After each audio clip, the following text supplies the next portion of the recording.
Yeah, my kid's in a booster seat. He was ready to move up. He is ready, right? Her car seat looks like the right size.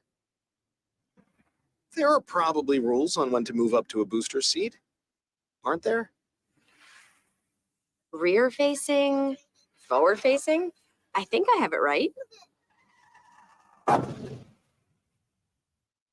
Car crashes are a leading killer of children 1 to 13. Are your children in the right car seat for their age and size? Don't think you know you know. Go to safercar.gov/the right seat. I know my child's in the right car seat, or else I wouldn't get in the driver's seat. Brought to you by the National Highway Traffic Safety Administration and the Ad Council. You don't usually get a stock tip from a 16-year-old, but I'm here to tell you about a different kind of stock. It's called Better Futures, a stock for social change that's not about making money. Instead, you invest to help students like me go to college. This is beyond a simple donation. It's the opportunity for America to invest in its kids and take an active stake in the future of the country. The return on your investment isn't money.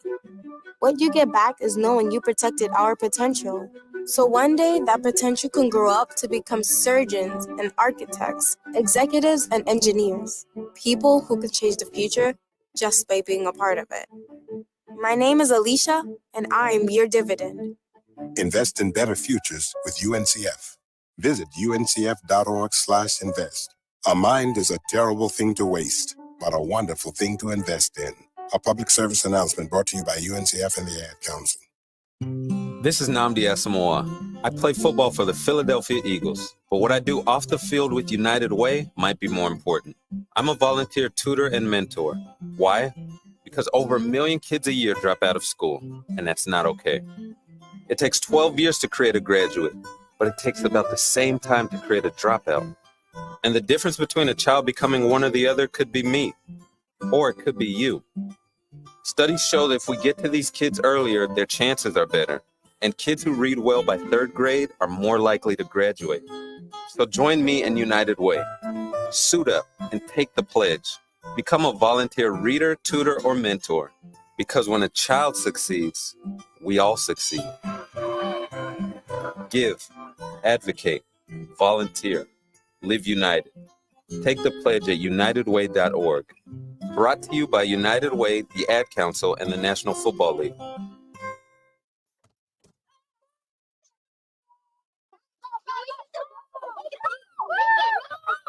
They'll challenge your authority. They'll try to break your will. They'll push you to the edge of your sanity. Because that's what kids do. But this car is your territory, not theirs. Defend it. Who makes the payments? Who cleans it? Who drives it? You do. That's who. And in here, your word is law.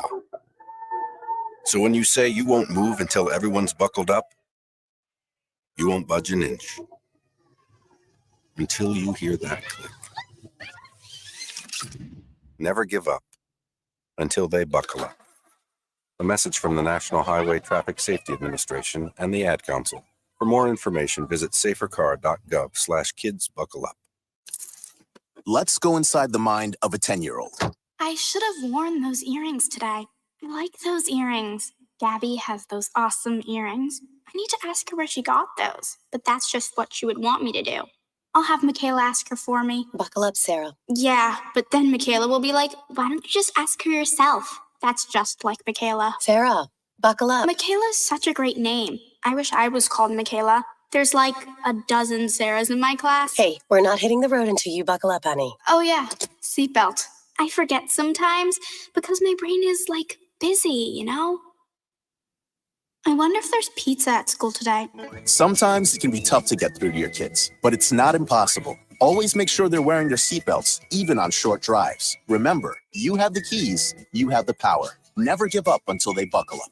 A message from the National Highway Traffic Safety Administration and the Ad Council. Visit safercar.gov/kidsbuckleup for more information. Ranger Station, Ranger speaking. Hi, I'd like to report a bear hug. Uh-huh, okay. Well, we were building a bonfire, and I saw some, dry brush and leaves around, so, I said to move the bonfire somewhere else, and out of nowhere, Smokey Bear shows up and hugs me. So you noticed some wildfire hazards and moved your bonfire to a safer location. Yeah. Yeah, that's Smokey, all right. He likes it when people help prevent wildfires. It hits him close to home. Not everybody gets the hug, my friend. So that's pretty special to get a hug from Smokey Bear. So it was him. Hey, guys, I told you it was Smokey. Okay, well, congratulations, my friend. And thanks for calling. There are many ways to prevent a wildfire. Learn how you can do your part at SmokeyBear.com. Only you can prevent wildfires. Sponsored by the U.S. Forest Service, Ad Council, and your state forester. Hope you enjoyed your meal. And I just want to say, he's lucky to have a brother like you. Lucky? Caring for my brother is far from easy. Waking up every day, lifting him from the bed to the wheelchair to the car to get him to therapy on time, it's no small task between the doctors and the diagnosis, but nothing can disable this love. This is my big brother, my hero. He's part of me, like my arms and legs, so I'll be his.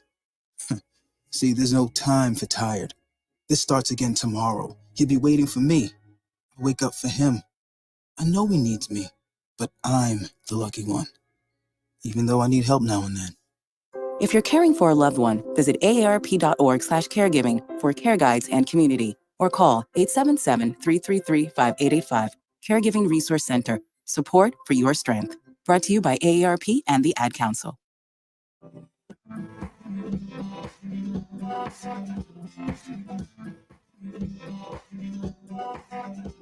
People been saying to your friend, get a different face, and posting on their feed, they're super ugly. The things they say to them online are cruel and they're not true. So tell your friend, I'll stand up for you.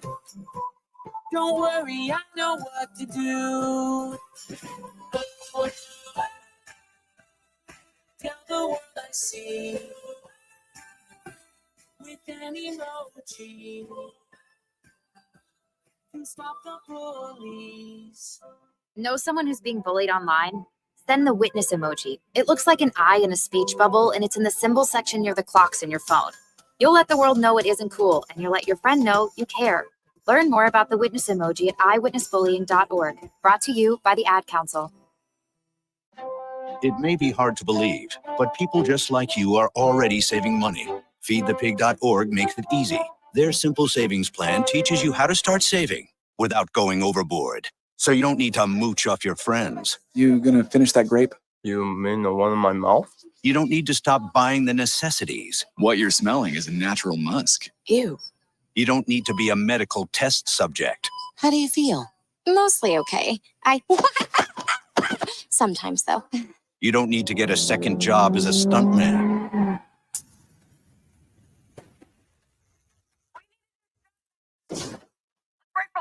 You just need an internet connection. Don't get left behind. Start your personal savings plan with the tips and tools on feedthepig.org. That way, you don't need to sell your soul to the devil. $15 is the best I can do. All right, deal. Brought to you by the American Institute of CPAs and the Ad Council. It's the Worldwide Sports Radio Network. Trent Williams ends his holdout and signs a new deal with the 49ers. Stefon Diggs blames the Bills for his struggles last season. And Bill Belichick says that the Jets are one of the hardest teams to prepare for in the NFL. And much, much more on the Sports Loudmouth.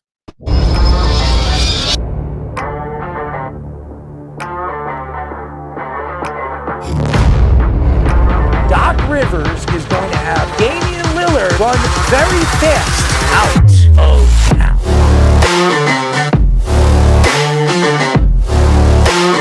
Does he help them win? You're under 500. Aaron Judge helps the Yankees win. You're paying the player $300 million. You better be sure that that guy's going to help you get over the hump.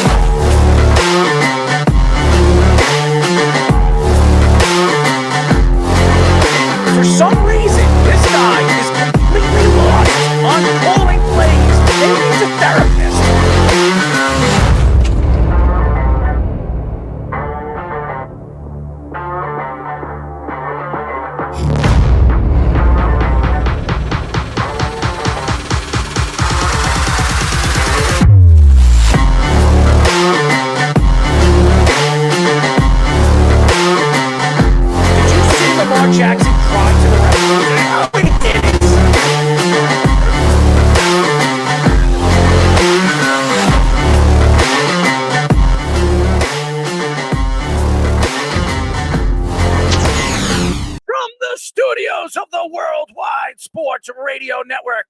is Errol Marks, and I am the host of the Sports Loudmouth. And my co-host, as always, Mr. Speeder himself, Speedy Petey, executive producer of the show, Mr. Aaron Fishman. Fish, no scoops tonight.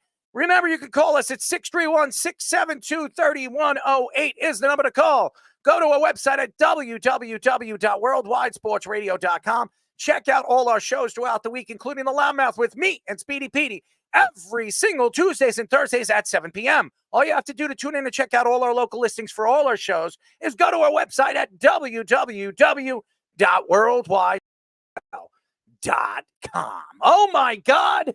It has been a crazy, crazy day. In the last 2 days, it's been in the 60s. I love it. We're getting to fall. That means football. Who is excited? I'm excited. September 5th, we will be in Miller's Ale House doing a live radio show on Thursday night for the football game. Kansas City, Baltimore. It will be me, Speedy Petey, Aaron Fishman, Scoops. We will be entertaining the whole Miller's Ale House. I'm telling you right now, come down. Great prizes, all the different stuff that we're going to be doing for all the fans and doing a live radio show. We're going to prepare as we always do. Speedy, what's up, man? Well, yeah, a lot of football, a lot of fantasy football this weekend. We had two drafts. Please. We had two drafts this weekend. That all-22 draft was horrible. We had to pick 53 players. It was basically a Madden franchise mode with expanded on to fantasy football. It'll be interesting. Also, shout out to our friend Chris Lombardi. He was dealing with eye surgery as well, so he wasn't able to participate in the draft. He's not even. Our friend Ray Cotta was saying like he wasn't even able to look at screens. Like it's been that bad. So hopefully, LASIK surgery. Yeah, but hey, listen, I had the same thing, and it's great. Once you open up your eyes the next day, it's the best feeling in the world. You feel like you're a newborn baby. Your eyes pop open, and you feel like you're a new person. You can actually see. You're not squinting. You're not looking at signs from a mile away where they look like itsy-bitsy spiders. I mean, you can't even read it. But, hey, listen, LASIK surgery is for real. I did it 10 years ago, and it's been great for me. It's the best thing I ever did. But, yeah, you know what's so crazy? And I want to say this. All week, I couldn't wait to get to this show. And there's a lot of reasons why. Before I tell you why, I want to give a shout out to and a congratulations to Josh Silverberg and his lovely wife, Marissa. Oh, Melissa. I'm just kidding. Barry's wife is Marissa. So Melissa, I want to give a shout out to Melissa and Josh Silverberg for having their second born son. I'm sorry. This is their second. Very happy for him. Healthy, a C-section. I want to give a shout out to Melissa and obviously Mel and Mr. Joshua Silverberg for the birth of their second child, their second son. So yes, congratulations to the Silverbergs. But you know what's so crazy? I couldn't wait for this week. And one of the reasons why is I'm 1 week away from going on my vacation. I get to go to Florida. I hate Florida, ladies and gentlemen. Everybody knows I can't stand the heat. I can't stand the humidity. But I am going to Florida because my girl wants to go to Florida and visit her father and all the different people she wants to visit down there. And we're going to enjoy ourselves, obviously. I want to get away. But I couldn't wait for this week because of the live show. I know everybody can't wait. And I'm telling you guys right now, it is going to be a first time for all of you guys to actually do it in front of people, except Speedy. He's done it before. But it is going to be fun. I'm telling you guys, it's entertaining. We will entertain you for the 2 hours before the game. We're going to watch the game with all the fans out there. We're going to be giving giveaways. We're going to have a wing eating contest. And I can't wait for it because all of the Miller's Ale House, all the management, the GM, the district manager, Leaf, my manager friend who I grew up with, he can't wait. And he's not even going to be there. But he can't wait for this because it's going to pile in people and people that follow us. And I want to give a shout out to all the fans out there that have stood by us and really stuck by us over the last couple of years. And now the thousands and thousands of fans that are downloading us on Apple Podcasts, 25,000 downloads this past month. So thank you to Apple Podcasts, all the people following us on Apple Podcasts, Spotify, TikTok now, where we're starting to promote it, YouTube, all of you guys. And our channel's our new channel that we opened up about, 7 months ago? We have almost 1,000 subscribers on that channel. On our Worldwide Sports Radio channel, we're growing every single day. We're getting tens of hundreds of followers. So thank you to all the fans tuning in and checking us out and just really supporting what we do. And we're a different brand. Okay, we're a different beast. And we really appreciate everybody tuning in and just laughing with us and having a good time. All our guests enjoy it, that's for sure. At 9 o'clock, we'll be talking to the former Falcons and Cowboys and Jets defensive tackle, Tony Castillas. He will be joining us. He's been on our show before. Very familiar, especially familiar with Barry Sanders, that's for sure, as he took shots at the Beef as well when he came out and said that Ezekiel Elliott is a better running back than Barry Sanders was. A little terrible take, but yeah, we just have one guest and we have a lot of content to get into.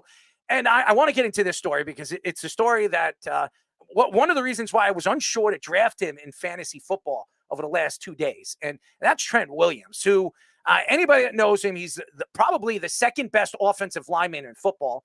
I do believe Penei Sewell is the best lineman in all of football, but right after Penei, because Penei is a young guy, Trent Williams is the second best tackle. I think he's the best tackle, but he's the second best offensive lineman in football. 38 years old, fighting and arguing about a new contract after all these different offensive linemen getting the contracts in the last couple of months.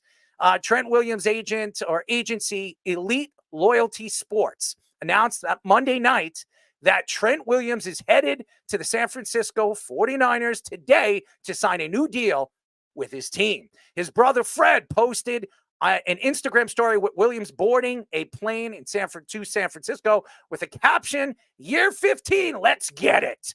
The Athletic's Diana Rossini said that Williams signed his new deal and did practice today with the 49ers. ESPN's Jeremy Fowler reports that the threat was Williams missing a regular season game, and it was very real.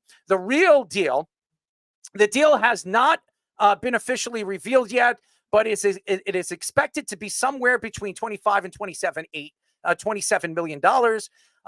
The two largest tackle contracts were signed this offseason with the Buccaneers, Tristan Wirfs, and the Lions, Penei Sewell, getting 28 per year.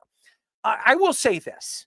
Trent Williams has been the best tackle in football for the last 10 years. Washington is probably scratching their head on why they let him go. I mean, all the stories with obviously the sickness, the cancer that he had, everybody thought he was done. They decided to trade him to San Francisco, get nothing back for him, really got nothing back for him. And he goes to San Francisco and for the last 7 years has still been the best tackle in all of football. And Trent Williams deserves it. The problem right now in the NFL is these players are demanding it. Hassan Reddick right now with the New York Jets.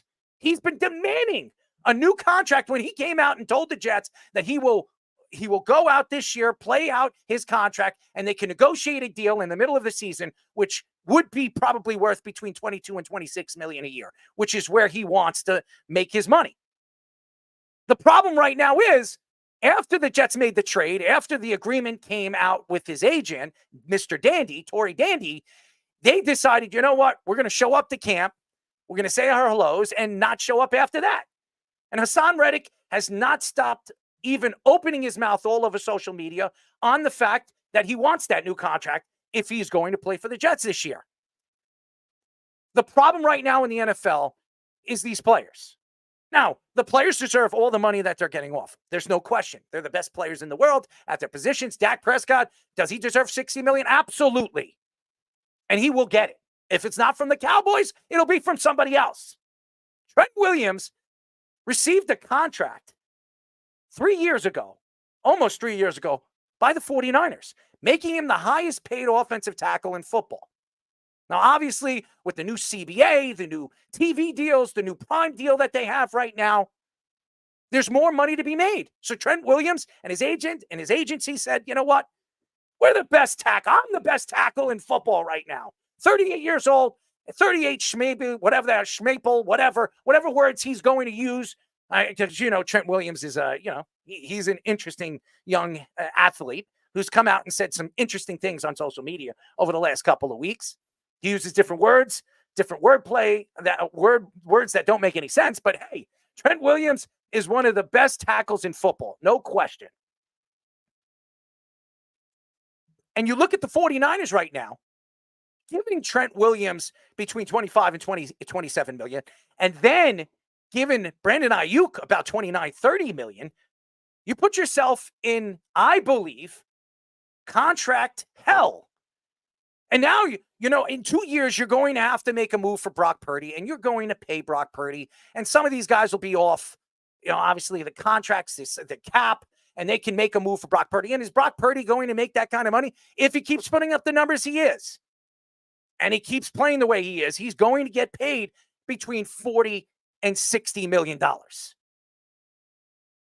I don't care if he's a 7th-round draft pick. Brock Purdy is one of the best 7th-round quarterbacks we've ever seen. There's no question that he is. The 49ers have a lot invested in their wide receivers and now their tackle. And even their pass rusher, and Nick Bosa. Nick Bosa is one of the highest paid defensive players in all of the NFL. He got his contract last offseason. Deebo Samuel, a year and a half ago, he got his contract, making him one of the highest paid wide receivers in the league, making between $25 and $28 million. Now this season, you pay Brandon Ayuk. Brandon Ayuk right now is making $30 million. And then you're going with Trent Williams, who's 38 years old, gets I don't know how long the extension is. I don't know how much money it is, but it's thought to be between 25 and 27, and it's probably going to be 3 years. There's a lot of money invested in all these players besides Brandon Ayuk and Nick Bosa. Deebo Samuel's getting up there in age. Deebo is 28, 29 years old. Christian McCaffrey just got an extension too this offseason, making him the highest paid running back in the NFL. He signed a 2-year deal. I don't know the number, but it makes him the highest paid running back in the NFL. I think it's around 18, 19 million that he's making. All this money invested in all these veteran players. If 2 of these guys go down, the season is over for them. And again, George Kittle, another one who got another contract. Was it this offseason? I'm not sure. Yeah, he got a 2-year extension too. He got a 2-year extension too. So you're paying all these guys, all these veteran players. George Kittle will be 31 this year. All these guys you're investing into, and you still haven't won a Super Bowl. You still haven't. You've been to how many Super Bowls in the last 10 years? And you haven't won one. This is a problem. How many NFC title games have you been in? Time is running out for the 49ers. Trent Williams knows that without him, the 49ers go nowhere. He is everything to that offensive line. He is the best player on that offensive line by far. It's not even close. They have no depth on that offensive line. None. Trent Williams went down last year, and you saw the depth. You saw the team. They lost 3 games in a row. You need the big man on the left tackle position. That's why they needed to start the season. They weren't going against the Jets without Trent Williams. Not the way the Jets are expected to be this year defensively. And a lot of people believed, and a lot of people were betting, especially Jet fans, betting on Trent Williams not playing the game so they have a better chance to win. I know this. In all my fantasy leagues, especially the All-22, when I had a chance to draft an offensive lineman, Trent Williams fell to the 5th round. I should have drafted him. And everybody said, Speedy was sitting right over here and said, I think one of us have to draft him because how long is he going to hold out? How long is the 49ers going to let him hold out before they realize they need him? The fact is right now, the 3 most important positions in football, and I'm going to tell you, and nobody's going to argue this, the quarterback, the left tackle, and an edge rusher. Those are the 3 most important positions right now. If you have elite talent at those 3 positions, you're probably going to be a playoff team. Probably. And then I think 4th would be corner, and 5th would be an elite wide receiver. Right now, the 49ers have every single position filled, and they are amongst the elite players at those positions in every one of those positions. They have one of the best edge rushers in the league in Nick Bosa. They have the best left tackle in football in Trent Williams. Brock Purdy, say whatever you want. He's a top 10 quarterback. He's not an elite quarterback, but he puts up good enough numbers to be considered a top 10 quarterback. You have Christian McCaffrey, he's the best running back in football. And then you have Brandon Ayuk, who is a top 5 wide receiver. You have Deebo Samuel when healthy. He's a top 7, top 5 wide receiver in football. You can argue top 10. You have George Kittle was an all-pro player last year. He's probably the second or third best tight end in all of football. You have elite players at your position, and you still can't win. This is a big season for the 49ers. I think the 49ers know that. I think, and I'm going to say this, Kyle Shanahan's job is up for grabs. Everybody's been saying that for years, but I think this particular year, he has a lot of pressure on him. So is John Lynch. This team is built to win now.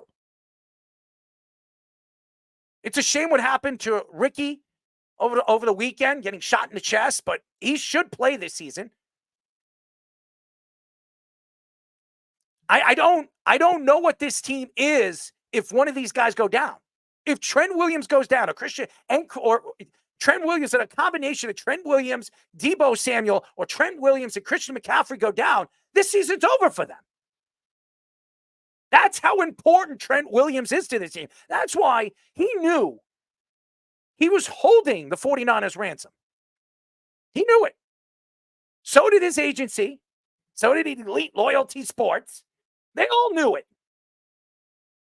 And now he's getting paid. And he's going to get it. But now you're going into a season, your schedule's not easy. You got the Jets on Monday Night Football. That's not easy. Aaron Rodgers, when healthy, we'll see if he stays healthy. But this team, this defense is expected to be good. Breece Hall's expected to be a top 3 running back. Garrett Wilson's expected to be a top 7 wide receiver. There's a lot of pressure on San Francisco. In San Francisco to get it done against Aaron Rodgers and the New York Jets. And if they don't, you go 0-1 in the season. When you went last year, 5-0, 6-0 before you lost the game, 7-0. There's a lot of pressure on the 49ers, and they needed to get this done.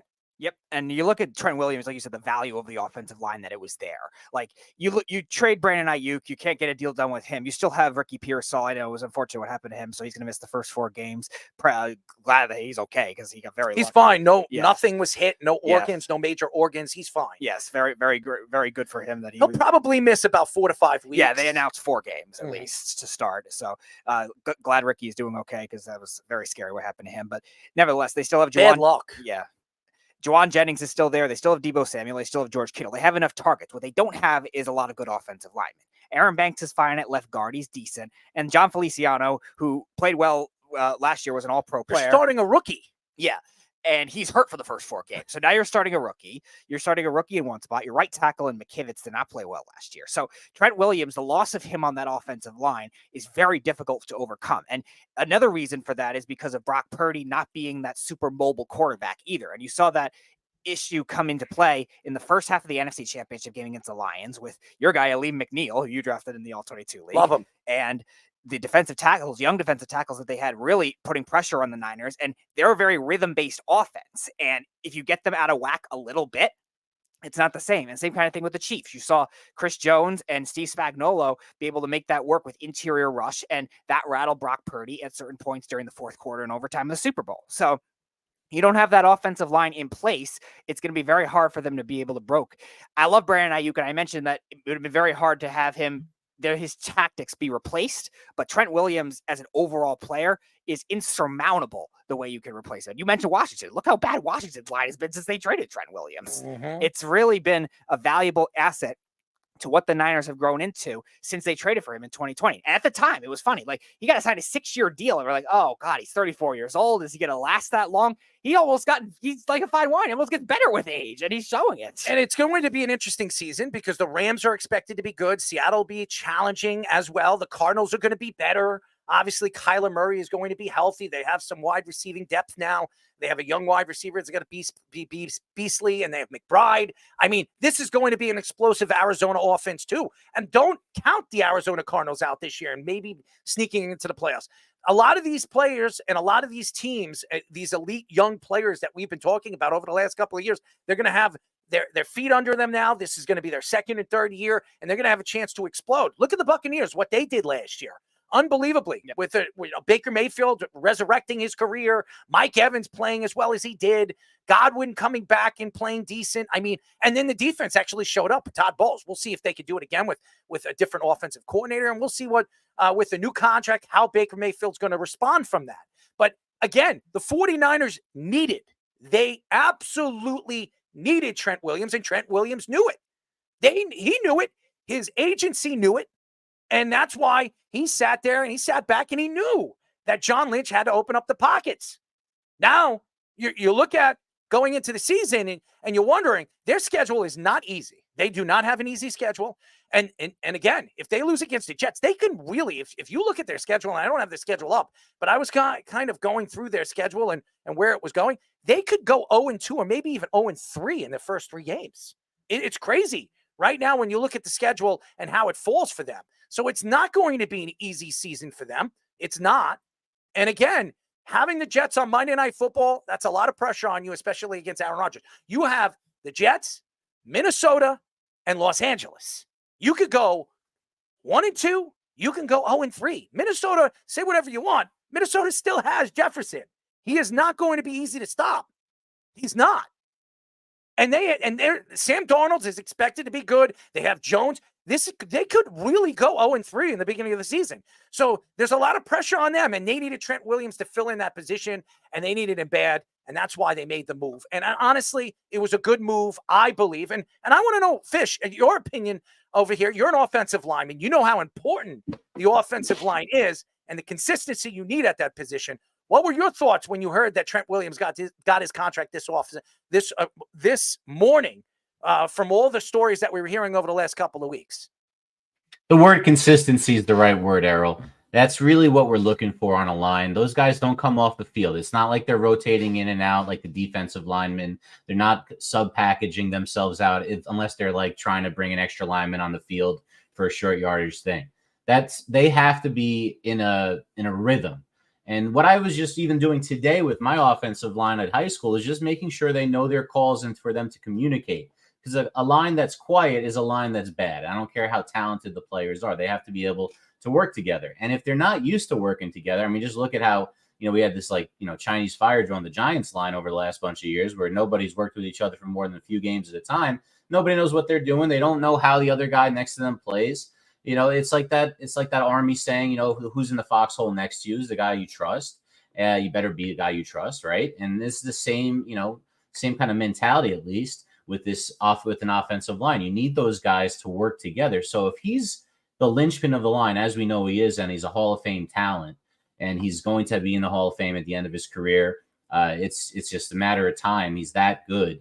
That's the guy that everyone on the team looks to. That's the guy the rest of the line looks to for their calls to start everything off. He's the one, he's the one that stirs the pot there. I showed a couple of highlights of him just annihilating people in ways that just don't really happen from your even really good offensive linemen. When you see guys just go flat on their back, it sets a tone even more than just, saying you made your blocks. This guy is a tone setter, and they can't do without him, especially with kind of skimping on paying for other offensive linemen. Again, and also they don't have enough depth. And if he didn't play and he decided to sit out for 2 games or 3 games, like I said, they could go 0-3 in their first 3 games, and then they could be absolutely out of the playoffs because the NFC is wide open this year. There are a lot of teams that could really surprise people. Atlanta could surprise a lot of people. I mean, even in their own division. Seattle, I know a lot of people are up and down with Seattle, but Seattle has a lot of weapons. DK Metcalf, they still have Tyler Lockett. Their offensive line is young, and they're actually pretty good. And Geno Smith has been fairly decent. He's not been as good as he was 2 years ago as an MVP candidate, but last year he was okay. And as long as he shows up to games and their defense plays a little bit better, I think Seattle's going to win a significant amount of games. The Eagles are better. The Cowboys, but the Cowboys are going to be good. They're going to put up the points. There are other teams right now, especially that division with the Lions, the Green Bay Packers, the Chicago Bears. I mean, and even Minnesota. There are a lot of teams right now in the NFC that can make this, this chase for the playoffs wide open, and they need Trent Williams. Trent Williams changes a roster, and he knew that. He knew that sitting there that he said, you know what? I am going to hold this position ransom. I'm going to do it, and I know I'm going to win. And he knew when Brandon Ayuk got his money, he was going to get his money next too. And it's crazy how much money they spent this offseason. They put a lot of money in their 5 best players, except Nick Bosa, of course, who got his money last year. And I give Nick Bosa a lot of credit because the craziest stuff that's going on over the last couple of weeks, you haven't heard anything from Nick Bosa. Nothing. Nick Bosa keeps to himself. That's what I love about Nick. Even on that George Kittle Netflix, the wide receiving drama over there, that documentary that had, Nick Bosa was in it, and George was talking to him. He barely said one word to George. He doesn't even go to parties. He hangs out at home. I mean, he's a boring guy. He's all about football. That's what I love about Nick. Nick is different than Joey. Joey's out and about partying, having a fun time. And Nick's one of those guys that just wants to hang out at home, watch TV, watch the television shows and listen to music. He's that kind of guy that you want on your team. So I love that about him. Christian McCaffrey's a party animal. Did you know that Christian McCaffrey just got married here in the Hamptons? He got married in Long Island. Oh, yeah, it was funny. They were showing all the pictures of Greg Olsen getting wasted. Greg Olsen, all those guys there. You didn't see one picture with Nick Bosa. Not one picture with Nick Bosa. Nick Bosa was there, but you didn't see anything with Nick Bosa in any of the pictures. That says a lot about who Nick Bosa is and why he's a good player to have on your team, because he's all about football. He's about team, and he's about football. And that's what you like about a guy like Nick Bosa. And that's what I love about him. 2 comments from John Suggs before we move on. He was wondering if it was the same deal Brandon Ayuk had at the beginning of the season. It actually was the same offer Brandon Ayuk got 3 weeks ago when he considered to hold it out even more to try to get more, and it never ended up happening. And he was asking, Trent Williams is the oldest in the league, LOL, 36 years old. Well, yeah, I don't think the extension, John, wait, hold on. Isn't Trent 38? Maybe, but I think he's 38.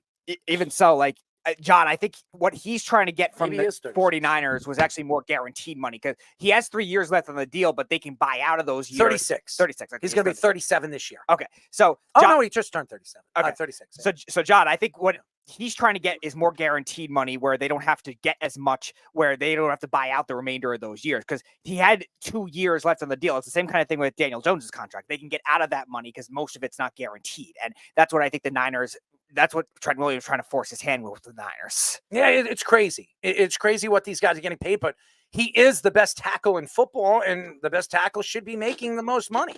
So, and he right now, his net worth is $14 million. He's worth more than that now. He's worth more than that. He certainly is. And you were bringing up Bosa, and Williams is a guy that can take away a Bosa when you go against him. Bosa is one of the 5 best defensive ends in the league. Everybody knows that. He's really one of the top 3. He's one of the top conservatively. 3. Let's call it conservatively top 5. He's better than Micah Parsons. He's better than Micah Parsons. No question that he is. I'm not taking shots at Micah Parsons. I think he's a good player. I don't think he's not Nick Bosa and he's not TJ Watt. I think those 2 guys or Myles Garrett. It's one of those 3. You can argue those 3. So normally, if I'm calling a defensive game plan, I know I have Bosa on one side, so I'm going to blitz on the other side, because I assume Bosa is going to get there, right? So I'm going to have my exotic packages to be for the other side of the line. Well, now Trent Williams is there, stopping every other team's Nick Bosa. So now the teams can't really run what they normally run on defense, highlighting the strengths of their players, because there's just a stonewall all-time great over there. And that's what Trent Williams does. He makes defensive coordinators have to come up with plan B. And that's really, really valuable. Trent Williams makes Nick Bosa better. He makes him better. For sure. You got to practice with that guy on the field every single practice, every single week. It's going to make you better. It's going to make Trent Williams better, because he has to play against Nick Bosa every single week. The speed on the edge and what he can do inside and out. And then Trent Williams with his size, his ability, his footwork, his hands. I mean, has anybody seen Trent Williams' hands? They're huge. They're as big as this computer. This computer is right now at probably around 24 inches. His hands are almost the size of this computer. It's crazy how big his hands are. And that says a lot about his development as an offensive lineman, and what he has done as a player to really recreate himself. As you get older, you get slower. So you got to be better. You got to be more faster on your feet, but not with speed, your lateral movement. And the fact that this guy lost weight, Trent Williams actually lost weight. He lost 25 pounds last offseason, and he stayed at that weight all season long. And now this season, he's even built even better. I don't know if anybody's seen pictures of him. He looks great. He looks great. And that helps him as he gets older as a player. It's really amazing what Trent Williams has done in his whole career. Arguably, and you can argue, he's one of the top 3, top 4 tackles of all time. Oh, yeah. That's how good he is. And Fish, we were as Giants fans witnessing like the NFC East debates of like which one of the 3 of them. By the way, he went to Oklahoma. Had the best left tackle in football between. We have an Oklahoma your defensive player coming on the show tonight. Between him, Jason Peters, and Tyron Smith, that was always the debate. I think Williams has pulled ahead of that now with his longevity. It's been amazing. You would have. Well, Peters played till he was like 43, didn't he? No, I know. He's definitely second, but I think Williams has definitely pulled ahead now. I think that's a great debate to have. It's amazing that there were 3 great left tackles in the division at the same time. And, of course, none of them were on the Giants, while the Giants just squalor in an Jets obscurity. Had one. And Ferguson, for 9 years, he missed 1 game. And he should still be playing right now, but the whole CTE thing, the whole brain damage thing, he wanted to step away. I mean, DeBrickashaw Ferguson is up for, I think, the Hall of Fame very soon. I think another year he's going to be up for a Hall of Fame. I don't know if he's a first ballot, but he's probably a second or third ballot Hall of Famer. He is definitely, and so is Nick Mangold. I mean, look what the Jets built on that offensive line for years. And they had Mawai, who just went to the Hall of Fame. And remember, he didn't come from the Jets, but he was a Jet for a significant amount of time. The Jets have always had good offensive linemen. They just couldn't get a pass rusher, and they never could find a quarterback. I mean, John Abraham was the last pass rusher the Jets had. That's why Hassan Reddick is like sacred to the New York Jet fans. They think that, he's God. Oh, God, please give us the split C and give us Hassan Reddick. I mean, come on, guys. I don't know if he's that good, but he's a good player. He's a good player. I memean, I would say Hassan Reddick right now is a top 12 defensive lineman, but I Jet fans are making him out to be the Messiah. I mean, come on. I think it's ridiculous. He's not Trent Williams. No. He doesn't change a team like Trent Williams does. He doesn't change a team like Nick Bosa does. He doesn't change a team like TJ Watt does. Look at TJ Watt when he's on that defense. Look at what that team is when he's on that defense. He's a different player. And that defense is different. Highsmith and him on 2 sides of the field, on 2 sides of the edges. I mean, it's ridiculous. So, and that's why I think Pittsburgh is dangerous this year. I think they're tremendous defensively. They had a Queen on that team. They're going to be fun to watch and explosive. So defensively, they always are. We'll see what Russell Wilson is, or even Justin Fields as the quarterback. They're better than the quarterbacks were last year. There's no doubt about that. But we'll see what happens. I just don't know. Again, when you look at Hassan Reddick, does he change the outlook of the New York Jets defensively if he's on the field? I don't know. Is he worth the money? Yeah, he's worth the money. I mean, the Jets haven't had a guy like with 13 or 14 sacks. I mean, Quinn Williams had 10 or 11 or 12. He had 12 and a half, I believe. One time, but he's not even an edge guy. The last edge guy, I don't even John Abraham was the last edge guy that really had over 12, 13 sacks in a season. I don't remember the last one. And they drafted a lot of them. They just don't work. They probably didn't have 12 sacks in their career. I mean, they gave Mo Wilkerson all that money, and he wasn't even an edge rusher. He was an inside guy. He had, 11 sacks one year? Yeah, the 1 year. But even he was limited because he's a 3-4 defensive end. Like, is that really the same? Joe Beningo said, oh, boy, if they don't sign him, it's going to set the team back for years. They sign him, he breaks his tibular, and he's out for the season, and his career is over for the New York Jets. He goes to Green Bay for 1 year, and his career is completely gone after 1 year with the Green Bay Packers. Well, they don't know what to do with defensive ends. I remember him. He was drafted by I think he was drafted from Temple by the New York Jets. So the Reddick thing is curious to me, though, Errol. Like, didn't they just spend the first-round pick on Will McDonald, who's basically a Reddick type, and then only give him 1 year before deciding, no, we need a guy who's actually Hassan Reddick? Will McDonald is a tall, lengthy, skinny pass rusher, and I loved him. I loved the way they were reaching for him, and I still think he's going to be an important piece to the Jets defense this year. The only problem with him is putting on some weight. And this offseason, I heard he put 5 pounds of muscle, but that's not enough. Look at Jermaine Johnson. Look at how much weight he put on this offseason. He put on 25 pounds of muscle. He's beasting right now. But what happens if he goes down? What happens if Jermaine Johnson goes down? Then you're going to have to pay Hassan Reddick because right now they have no depth there, and you need depth. And that's why I said this about San Francisco. They have no depth on the offensive line. Guess who has depth on their offensive line finally this year? The New York Jets. But the Jets had more offensive line troubles last year than any team I've ever seen. I think 12 guys went down in the amount of 5 weeks. I mean, they had different combinations on the offensive line about 10 to 12 times last year. It's ridiculous. Please fix the MetLife Stadium turf owners. Oh, my God. Of owners of the New York football team. Oh, my God. I mean, if you're a Jet fan, you cannot be excited every time the Jets actually step on that turf. It's terrible. And if it's raining or it's icy out, oh, good luck. I mean, somebody's going to break their necks. Anything that's better than the Giants-Jets game. I mean, they said we should have been going to last year. I forget who it was. Was it Mike Evans recently? I think it was Mike Evans before last year, before the season started last year. He was talking about what is the worst field he's ever played on in the last 4 years. And he said MetLife Stadium. He says, when I go up for a ball and I land on the turf, he says, it feels like I'm falling on falling on cement. That's what he said. So I just think about that. Every time you go, you don't want to even land on the turf because you know it's going to hurt. So, I mean, and that's what worries me about Aaron Rodgers. That's what worries me about him and the bad luck that he's had over the last couple of years. With it's not just what happened to his Achilles. I mean, he had problems with his collarbone. He's had problems with his knee. He's had problems with his fingers, his elbow. It worries me that you go to a full season, you're depending on Aaron Rodgers staying healthy and hope that this offensive line can keep him on his feet. And I say hope because it never usually happens, no matter how good the offensive line is on paper. So going back to Trent Williams, I mean, we know what the 49ers are when Trent Williams is on the field. So it's just, and that's why it worries me now going into the game number 1 of the season where Aaron Rodgers is heading to San Francisco, where, by the way, he has a losing record there. And you got to contend with not an elite pass rusher. I don't know what Jermaine Johnson is yet. He was a Pro Bowl player last year, but come on. He only made the Pro Bowl team because there were players playing in the Super Bowl. That's the only reason why he made his first Pro Bowl. And I'm not taking shots at Jermaine Johnson. I'm not taking shots at him. I know who wants to play in a flag football game anyways. I mean, I don't. But again, that's the NFL. They should just get rid of that. Just have one of those like throwing contests and some of the games that you play. Play dodgeball. Play something like that. I mean, play stupid games and that's it.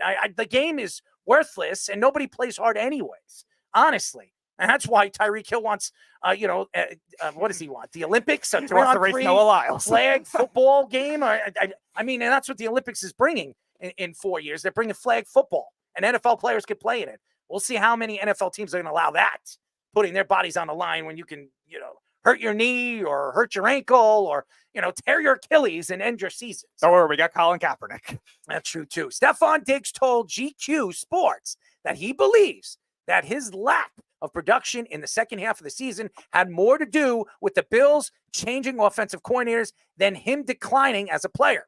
Diggs took shots at critics of him saying, I didn't forget how to play football. Diggs referenced himself getting 800 yards in the first 8 games, but say that the fans are only focusing on the second half. Diggs had just 34 catches for 315 yards and 1 touchdown in 7 games since Joe Brady took over for the Bills as the offensive coordinator. Diggs had just 10 catches for 73 yards in 2 playoff games last season versus the Steelers and the Chiefs. Diggs was one of 7 players named captains for the Texans season this year. I'm going to tell you guys this. Stefon Diggs is going to talk all season long. He is going to speak and say whatever he wants to say. And does this help CJ Stroud's growth? It does not. It does not. I think the Texans made a big mistake because as good as Stefon Diggs is, and he's a good player, I don't know if he's an elite player anymore, and we'll see what he does this year. You have Nico Collins on this team, and you have Dell on this team. Both guys are great wide receivers. Both of them could put up 1,100 to 1,200 yards. Nico Collins could put up 1,500 yards this year with his size, his speed on the outside, and going up for the ball. Stefon Diggs is no way, no shape or form going to get on that football field as a captain and not see the ball at least 10 to 12 times. He is going to demand the ball from C.J. Stroud. You know what that's going to do? It's going to make C.J. Stroud throw the ball and force the ball in places he doesn't like to force the ball. And remember, C.J. Stroud did not throw a lot of interceptions last year. I'm going to bet he's going to throw more interceptions this year, forcing the ball to Stefon Diggs. Look at Josh Allen. You say whatever you want about Josh Allen. He throws a lot of interceptions. Why do you think he threw a lot of interceptions over the years? Why? Because he's forcing the ball to Stefon Diggs. Go look at the interceptions that he has thrown last year. When Stefon Diggs was on the field, I would say, I don't know how many interceptions he threw last year, but he threw a significant amount. I think he threw like 15 or 16. I'm going to bet you at least half of them were thrown to Stefon Diggs. And that's a problem. Because you have a player that's demanding the ball, a player that thinks that he is the best player on the field by far, even better than the quarterback, and he stands out more than every single player on the field. It would worry me if I'm a young coach who I believe was as good as a coach last year as any of the coaches. Now, he didn't win Coach of the Year. He could have. I still thought Campbell was the Coach of the Year with the Lions and what he did. But, hey, you know what? Cleveland had a great season, and that's why their coach won, Coach of the Year. But I'm going to tell you this. Diggs is a problem. He is a big problem. His brother's a big problem, and he's a big problem. And I don't know how long this is going to last until it backfires at the Texans. The Texans were on their way. They were on their way. They were a Super Bowl contender. Now everybody says, oh, they are absolutely going to win that division. How do you think they're going to absolutely win their division? Anthony Richardson is back. Tennessee is better than they were last year offensively. They were. And their defense is good. We'll see what the coach is. But their defense is good. And the Jaguars are not going to choke like they did last year. And if they do, shame on them giving Trevor Lawrence that kind of money. Right now, Stefon Diggs, you're taking a chance with. Now, obviously, he's making money, but he's not making a ridiculous amount of money. He's not making $30 million. He's making, 17, 18 million. He's not overpaid at his position, as good as he's been over the last couple of years. But here's the problem. You're going to have to contend with his mouth over and over and over again. And if they start to lose or they go on a losing streak and he's not seeing the ball, what do you think is going to happen, ladies and gentlemen? What do you think he's going to say to the press? What do you think he's going to say to magazines like GQ? Just like Jalen Ramsey did. We all know what he said about Josh Allen, which he was absolutely wrong about him when he stepped on a football field, saying that Josh Allen is a bust, he stinks, blah, blah, blah, blah. Josh Allen's an elite quarterback in the NFL. I don't hear Jalen Ramsey talking about him anymore, but we did hear a lot of Stefon Diggs saying that he stinks, he doesn't know what he's doing, he doesn't know how to play the quarterback position. Meanwhile, on All 22 yesterday, he was the number one quarterback to be drafted. Yep, and you have to see with Stefon Diggs. I love that. I love getting angry about this. Yes, I know you Makes do. me sick to my stomach. Yeah, I know you do. And I can't stand Stefon Diggs. Can't stand him. I would not take him on my team. He's a Santonio Holmes. That's what he is. He is a Santonio Holmes. That's what he was. Santonio Holmes got his money from the New York Jets. Remember? He goes to the Jets. He had one good season. He had close to 1,000 yards. Jet fans, we got our number one guy. Him and Braylon Edwards, look at what we got. Braylon Edwards, after that year, was done. That team was done. Santonio Holmes was a shell of himself after the first year he was a New York Jet. And by the way, the Jets still paid him. What a terrible contract. Yeah, and you also look at Stefon Diggs when it comes to these bigger moments these last couple of years. Obviously, Fish, you showed the highlight earlier about the Minnesota Miracle with the Vikings, but since he's went with the Bills, a lot of the playoff struggles that they've had have been on him not playing well against these other top defenses. And everyone knows about the photo of he taking it against the Chiefs, like staring at that he posts on Instagram that, oh, this is going to be us next year. We're going to go to the Super Bowl. And he still has struggles against the Chiefs. And this year, too, had 2 catches or something in that game against the Chiefs. So unlike Jalen Ramsey, who does like to talk, at least in most of his career, he's been able to back it up still. He had a great year last year. He had a great year since he came over to the Rams, and he backed it up. Stefon Diggs, since he's kind of become this quote-unquote diva wide receiver, has not done that kind of thing. I never liked him in Minnesota. Never liked him in Minnesota. He took shots at the quarterback over there. And the quarterback was like a third-string quarterback that took him all the way practically to the NFC title game. And he was crying about, he underthrew the pass. Man, why is he throwing to Adam Thielen? And then they trade him in the offseason. And by the way, they traded him for Justin Jefferson. That's what they traded him for, because Justin Jefferson's pick was drafted by Minnesota. I'm sure Minnesota's smiling right now because they got the best wide receiver in football to Stefon Diggs crap, where he's a Cabbage Patch Kid over there in Texan Nation, okay? That's what he is. He's a Cabbage Patch Kid.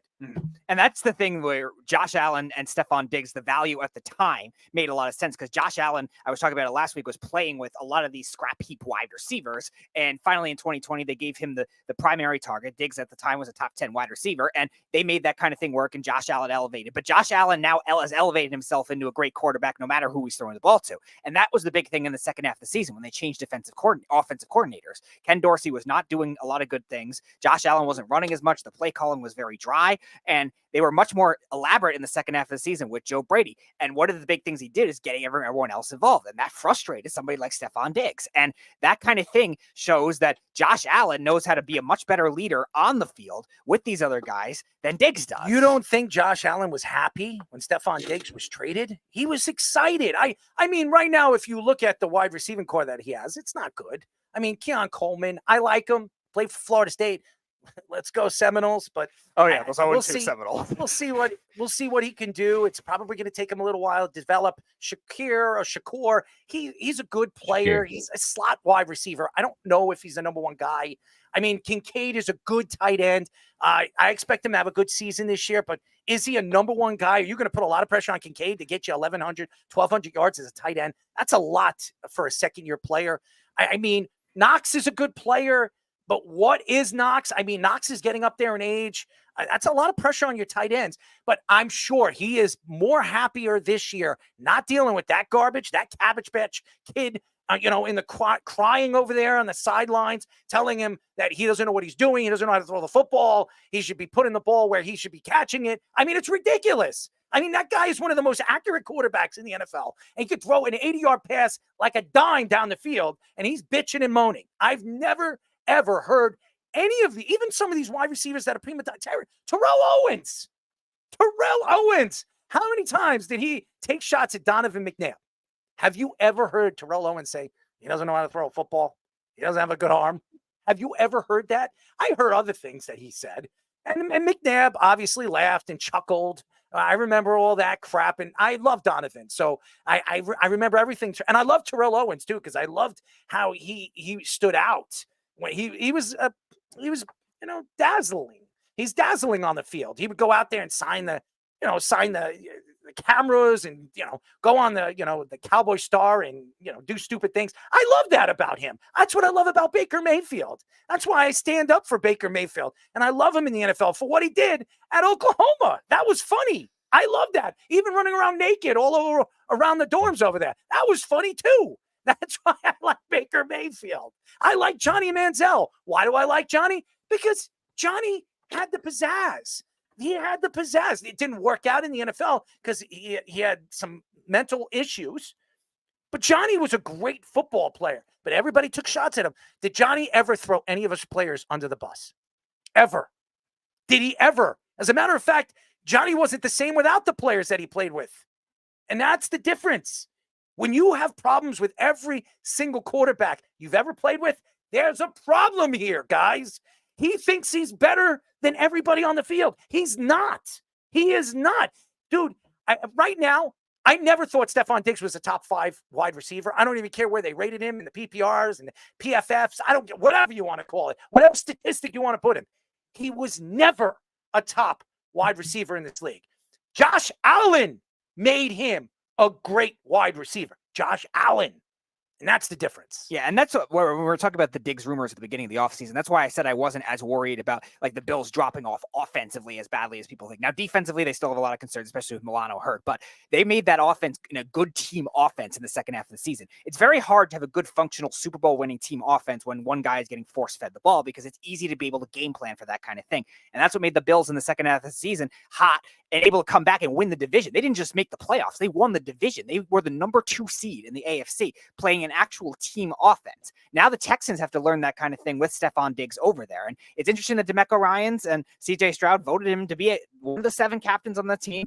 If that backfires, that's going to look bad on them too, and the organization as it is. And yes, shout out to Tom. Thanks for listening tonight, Tom.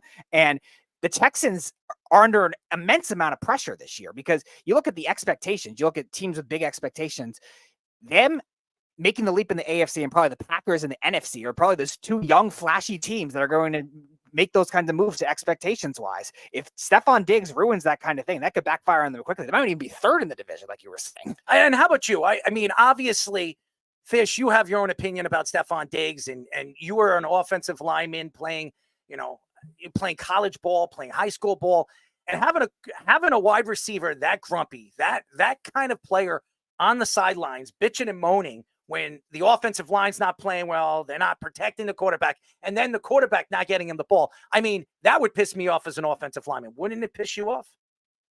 I mean, of course it would. The offensive line is the selfless position, and the wide receiver is the diva position, and that's how it is. And it's always been that way as far as I remember watching football. Is you have these guys like T.O., who, by the way, my favorite soundbite of T.O. is, "That's my quarterback. That's my quarterback." After the Giants handed their lunch to them in the playoffs on the way to the Super Bowl. That's my personal one. But I'll say this. Diggs, for all of his flaws, and yes, you're absolutely right. Diggs has been overrated. He does all these things. But if you go back, they did draw up offenses to get him open when he was double covered because he was good enough to do that, and it tilted the field to him so other guys could get open for a number of years. You can make the argument last year he lost a step and couldn't break that double team anymore. And once it wasn't working at all, Dorsey lost his job, and then the new guy wouldn't force feed him the ball the way they had the last few years. Of course, it was going to make him upset. He has to come to terms with the fact that he's not the same guy anymore. It does not seem like that the Diggs family is in that kind of humility realm. So I would imagine that he's going to have an issue with that, which is why the Texans were smart to void the rest of the years on his contract going into the season. This is a 1-year deal for them. So if they don't like how he is, they can get rid of him. And right now he's playing a different, well, probably will. But for this year, at least theoretically from an X's and O's standpoint, he gets to play the Z, where Nico Collins is going to get the more attention on the other side of the field, and Tank Dell's in the slot, which is asked to have a lot of attention, and Schultz is a good tight end. This is a great opportunity for him to actually have single coverage for the first time since probably in the beginning of his career. So I wouldn't, and when we do fantasy drafts, you hear that Diggs, you see Diggs go late, and then you listen to the experts saying you should all take Diggs this year. You don't realize how good he is. And I don't know if that's true. I do think that he hasn't seen single coverage, and he may be able to exploit that, but that's really up to, how he handles this new meshing with this new team. It which also he's had to depends do on a few who times. you're playing. It really does. I mean, it's like playing against the Jets. It doesn't matter who you're going to play against because you got to play against Sauce or DJ Reed or even Michael Carter. So even that, and Stefon Diggs said he can't stand the Jets, and he thinks Sauce Gardner is one of the most overrated corners in football. Meanwhile, I don't think he scored a touchdown against Sauce Gardner yet. So, and he's played Sauce Gardner 4 times. So again, I don't know why he's talking, but again, he speaks and he speaks his piece. He doesn't back down, and that's the problem with a lot of these football players. They like to talk. They do, and as a football player, you better put up or shut up, and that's the difference. And again, I heard Ward said something about Gerrit Wilson recently. He was doing an interview yesterday, and he said that he didn't even know who Gerrit. He made it seem like he didn't even know who Gerrit Wilson was. And he's like, yeah, whoever that is. He's like, is he the number one guy? I trying to be a smartass. And what do you think? Do you not believe that Gerrit Wilson's going to hear that, or he's going to hear that interview? It's not going to piss him off. I mean, seriously. So what are the Jets? What is Aaron Rodgers going to do? He's going to chuckle at that, and he's going to throw him the ball a lot in that game against San Francisco and see one-on-one coverage if Ward could stop him. And we all know he can't. So it's going to be very fun to watch what Gerrit Wilson could do at San Francisco on Monday Night Football. It's going to be fun. In an interview, sorry, I got to breathe here. In an interview with the Underdog Fantasy Sports, Bill Belichick called the Jets offense one of the hardest teams to prepare for, especially at a skilled position. Belichick said that Gerrit Wilson is one of the best wide receivers in football in the NFL when it comes to one-on-one matchups. He added that Breece Hall is one of those running backs that is difficult to stop, even loading up the box for the defense. He added that Aaron Rodgers is the smartest quarterback, and one of the smartest quarterbacks that has ever seen, and will know how to work with those secondary weapons the way the Packers did over the years. He said consistency of the offensive line is the only thing the Jets need to solidify to be legitimate Super Bowl contenders. The Jets have the 6th highest betting odds when it comes to winning coming out of the AFC. You know, it's so interesting. Bill Belichick coming out and saying this, and that's why I hate when Speedy gives me these what he says. I don't care what he says. Well, I know what he's going to say. He's an Aaron Rodgers lover. That's what he is. Anybody that knows Bill Belichick, he has this great relationship with Aaron Rodgers. He can't stand the New York Jets, but he has this like lovable reaction when you hear about Aaron Rodgers and what Aaron Rodgers could do and what Aaron Rodgers stands for. And again, if you ask Bill Belichick who is the best quarterback in the NFL, he'd probably tell you it's Aaron Rodgers. It's crazy because there is Patrick Mahomes. There's all these other quarterbacks that a lot of people will probably take over Aaron Rodgers right now. But because of what Aaron Rodgers stands for, because of his smart ability to see and read plays at the line of scrimmage, call people offside and read defensive options and all that other stuff, and audible at the line of scrimmage, there are not many quarterbacks that could do that in the NFL as good as Aaron Rodgers. Not as many. And what stands to me about Bill Belichick looking at the Jets right now and considering the Jets being the Super Bowl contender is not because they're the New York Jets. It's because of the talent that the Jets have right now. The Jets have never had the talent. Never. All those years, even the players that they had with Rex Ryan, and they had some good ones. I mean, they had Hall of Famers. But they were never this explosive. I mean, have they ever had a wide receiver as good as Gerrit Wilson went on the field? I mean, the Jets, I don't even remember the last time the Jets had a wide receiver back-to-back years, 1,000 yards with third-tier quarterbacks throwing him the ball. I mean, seriously, they had Brandon Marshall. Brandon Marshall's a good player. He's a good player. I think he's a Hall of Famer.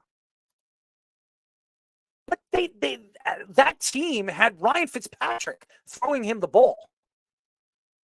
I mean, he's a smart guy. He went to Harvard or Yale, wherever he went. He's a smart guy.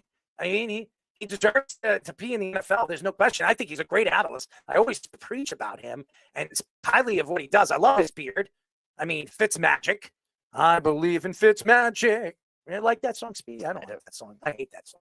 Anyways, I think it was Fitzpatrick. But anyways, I think that Bill Belichick coming out and speaking highly of the Jets is not like Bill Belichick. It's not. Because we all know he can't stand the New York Jets. He can't stand the organization. But you can't hide away from how talented they are. You can't hide away. Bring in Smith and Morgan Mosley. And I'm sorry, Morgan Moses. I always think to CJ Mosley.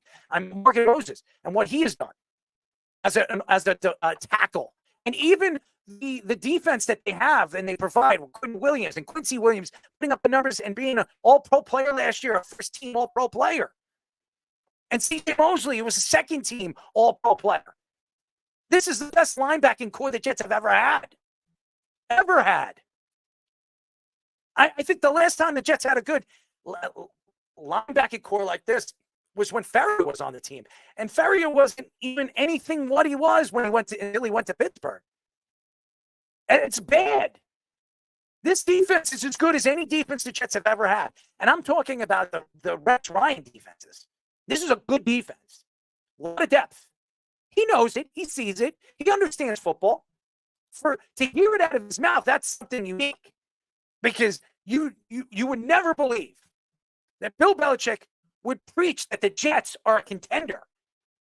Nobody would have thought that to come out of Bill Belichick's mouth. If you're a Patriot fan, you don't like that.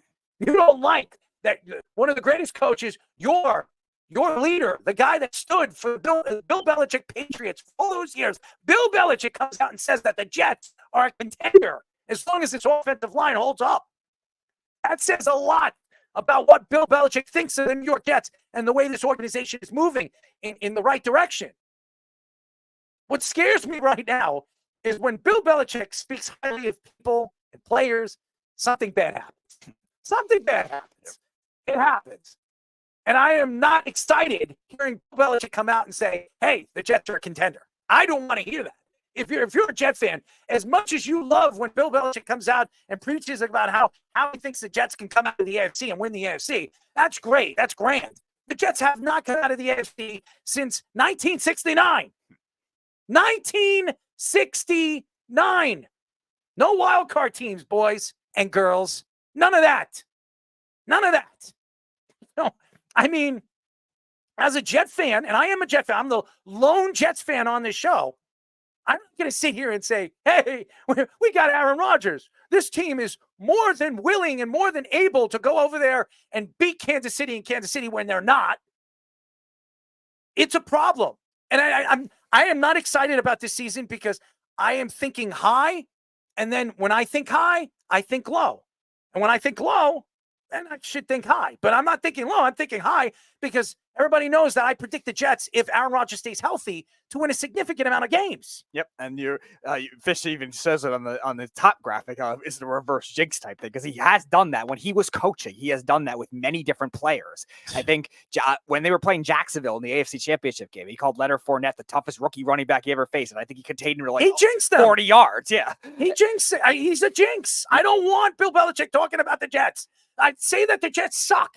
I'd rather you say that the Jets suck and they're not going to amount to anything. Oh, Breece Hall, he's one of the best backs in football. Garrett Wilson's one of the best one-on-one wide receivers in football. Oh, my God, Smith, when healthy, he's the best tackle in football. Hey, Aaron Rodgers, oh, nobody can touch him. He's the smartest quarterback in the NFL. Meanwhile, he fell flat on his ass in 4 plays last year. Right, and he's very tactical with that kind of thing, is making those players. Oh, my God, I'm going to have a heart attack. Making seriously, the Jets give me a heart attack, man. I'm just going to have I have agita. I have agita. I've been drinking water all day, ladies and gentlemen. I fill it with some Mio. I mean, it's good. It gives me a little bit of a taste. But you know what? I get agita every time I think about the New York Jets. I mean, I'm going to be at Mills Ale House on Thursday, and they're going to be Jet fans there. And I'm going to be standing there saying, please, do not do the JETS, Jets, Jets, Jets, because I'm going to throw up. I can't do it. Anything better than calling the team gangrene? Gangrene. I'm getting gangrene all over my body watching this team play year in and year out. I mean, seriously, I get sick every time I watch them. I am the dumbest Jet fan. I'm going to tell you why I'm the dumbest Jet fan. I don't watch all the football games throughout the season because I'm busy. I'm doing other things for the network and all that other stuff. I watch all the Jet games. I watch every minute of the Jet games. And I know after the first or second quarter, the game is over. And I'm still stupid enough to watch every minute of the game. I am that dumb. I'm sitting there, I'm saying, well, we got a chance. Oh, we're only 10 points behind in fourth quarter, 12 minutes left of the game. We're going to come back. Yeah, Zach Wilson. I'm going to choke. I mean, he chokes. The only thing he's not to choke on is the women or the old women he sleeps with. Yeah, I think the only time he didn't do that was just I'm sick to my stomach. The fourth game that he started his career against the Steelers, he had that great comeback, and then ever since then, it's been all downhill. You know what's so funny? The Jet fans, and I'm not taking shots at Jet fans. I'm really not. But it's funny because I'm a Jet fan, and I hear this. Jet fans all over social media say, we got Tyrod Taylor this year. Yes, one of the best backups in the NFL. Oh, man, Tyrod Taylor. Let's go back and look at his past in the last 5 years. The guy can't stay healthy. You watch what's going to happen. Aaron goes down, Tyrod Taylor goes down, and then CFL quarterback Martinez steps on the field. He has one good game, and everybody thinks, oh, he's our future. He's our future. Hey, like Mike White. Give me a break. Hey, he's available. You can go get him. Go get Mike White. Please stay away from Mike White. I do not want to get sick to my stomach even more. I have agita. I'm gonna have the runs. I'll be on the toilet before you know it. I cannot sit here as a Jet fan and actually listen to Bill Belichick and he speaks so highly of the New York Jets. Underdog Fantasy Sports. What are you doing to me? I mean, seriously. He's trolling. You know this is a trolling job. He does not mean this. This is a guy who told Woody Johnson to go shove it with the job when he first became owner. He was offered the job, got rid of it, went to New England within the division. This is this guy. He hates them. He was their defensive coordinator. I got a picture up in the top corner of when he was the DC under Parcells. And the trolling he learned from the master, which is Parcells. He absolutely would troll the media at all times, and we know the famous groceries, buying the groceries, the fishing. But look, Parcells is a legend for that. Now, he had a lot more personality, everyone would say, than Belichick, but Belichick does it in this subtle, passive-aggressive way, and you can tell he hates Salah. He hates the Jets. This is trying to just get them to have highest expectations possible so they'll crumble under the pressure. He can't sell me. He's not selling somebody that's not buying, okay? I'm going to the produce and buying I'm throwing the apple on the ground so I could say, hey, can I get this for like 50 cents instead of spending $3 for the damn apple? I mean, seriously, I'm doing everything I possibly can to go in with a cheap thought in the season, because I do not believe, as much as I think that this team has a tremendous amount of talent, that this team is going to get over the hump. There's something you have to prove to me. Aaron Rodgers needs to prove to me he can stay healthy. This offensive line needs to prove to me that they can stay healthy for at least 5 to 6 games before somebody goes down. I mean, somebody's going down early. I got to tell you that right now. So, and I think the Jets know that too. I'm worried that, all these Jet fans, and I'm not going to actually, I could speak on some of these Jet guys that are all over social media and have their own shows. And listen, we have a bunch of them on this show, and I give them a lot of credit. I do, because they have pride, and they show pride to this team. I show pride to this team. I really do. On set, I'm speaking the truth. Offset, I want to believe that this team is going to compete for a Super Bowl every single year. What I do know about the New York Jets is that every single year, when I think that there's something good that's going to happen, something bad, rotten happens early in the season. And it's rotten. I wouldn't be surprised if Gerrit Wilson goes down in game number 1 and tears his ACL and the season is over for him. I wouldn't be good for Fish's all-22 team. I wouldn't be surprised if that happens. Why? Because everybody thinks Gerrit Wilson's going to have 1,500 yards because Aaron Rodgers is healthy. That's what's going to happen. Here you are. Fish believes it. Oh, yeah. That's why I drafted him as all-22. I'm sick. I'm sick of listening to all these guys on social media. And guys, Jet fans, please don't attack me on social media saying that I don't know what I'm talking about. I am one of the biggest Jet fans. One of the biggest. I've got every single jersey, every different colors, everything. You name it. I follow. I know all of them. I've interviewed some very big Jets. And I'm friends with some Jets. Offset, as we all know, we've done a show with one of them. Okay? I'm telling you, I love the Jets. But I'm not going to lie to you guys. How could you sit here as a Jet fan and believe that this is going to be a great season when it never is? It never happens. So you know what I'm going to do? I'm going to think for the worst and hope for the best. So when the worst happens, I can tell you I told you so. And if I think for the best, and I'm thinking for the best with their record, if Aaron Rodgers stays healthy, usually I fall flat on my face. That's the only thing. It's my only prediction every single year that I'm completely wrong about. It's the Jets. Every year. The SPD. Every year I pick the Jets every single week to win. I think the Jets are going to win. This is a good game. And they fall flat on their face. And at last season, I finally say, you know what? I'm not picking the Jets. I'm picking against the Jets. And I finally caught up. And I actually won. Oh, believe me, our friend Pete Bursick knows that very well. Who, by the way, we're gonna have him on tomorrow as well. Oh, Pete's gonna love it. We should have had a Pete on the Thursday night show. Yeah, that would have been great. It was funny, Fish. This was 2 years ago, and we had about right at the start of the season too. Errol was so sure that the Jets were going to beat the Vikings at the end of that season, so we brought him back on earlier that year, and they were having at it at that point. Makes me sick to my stomach. The Jets were 1 yard short. I want to throw up. Every time I speak about this team. And honestly, if you're a Giant fan, you can't be excited either. I mean, because everybody wants to throw Daniel Jones under the bus, but where's this team? I mean, Joe Shane made me want to throw up watching him on Hard Knocks. And then the Giant fans, Mikey C is speaking, oh, I like Joe Shane. I like what he did. I like what he did in the offseason. It's Bill Gettleman. It's Gettleman's fault. It's all Gettleman's fault. Hold on one second. It's Gettleman's fault? Yeah, his contracts were horrible. There's no question. Nobody wanted to play for the Giants. Nobody wanted to go there. So you had to overpay people. For years, the Jets had to do that because the Jets sucked. Now everybody wants to go there. I mean, Smith went there on a pretty good contract. Moses went there on a good contract. Why? Because he has both of them have a chance to win as veterans. And they have Aaron Rodgers there, who, obviously is one of the greatest to ever play the game. and he makes everybody look better around him when he's healthy. Yeah. But I'm going to say this. You sit here today as a Jet fan, and you're excited. You're going to go to those shows, and you're going to go to the stadium, and you're going to enjoy yourself and eat some hot dogs and hamburgers and have those steaks and drink beer and go, sniff some lines before you walk into that stadium. I'm going to tell you guys one thing. Make sure you are effed up before that game is over. Because honestly, you don't know what's going to happen in that game, especially when Bambi Saleh is the head coach. All right?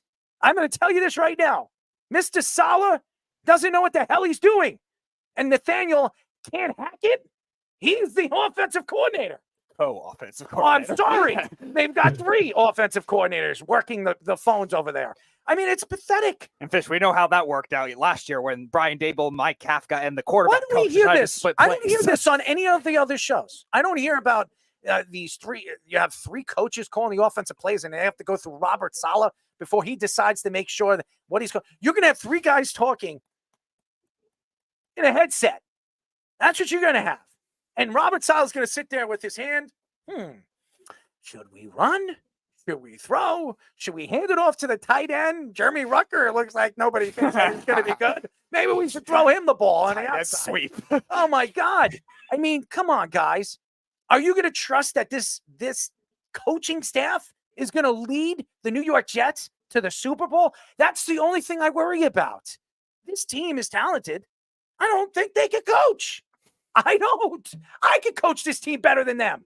Yep. I think I would rather Aaron Rodgers, being the player coach. He's out there calling the defensive plays and calling the offensive plays. You know what? CJ Mosley can call the defensive plays, and Aaron Rodgers can call the offensive plays, and we don't have to have coaches. I think the Jets have a better chance of winning the majority of the games by just dealing with that. I am sick. I am sick of talking about the New York Jets until I see this team go on a 4-game winning streak with Aaron Rodgers and all these players without anybody going down and saying, hey, you know what? In 10 days, they've won 2 out of 3 games, or in 10 days, they're 3-0, and they beat the San Francisco 49ers. Then I'll have something to pat myself on the back. Until then, Jet fans, I don't want to hear you. I don't want to hear anything. Joe Beningo, please. I don't want to hear it. Oh, it hurts. And then you have, Jake Asman, speaking about the Jets.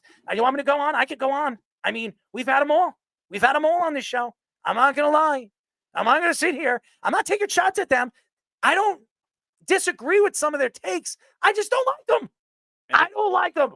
Maybe they should have I hate them. Maybe they should have Conrad call the plays. I'm going to choke on this mic right now. You know why? Speedy, because you like to choke on mics, right? No, I don't. You ever choke on a mic? No. You do. I mean, every single time you talk, you're trying to lick your lips and try to get that phlegm up, That's choking, right? No. What do you call that?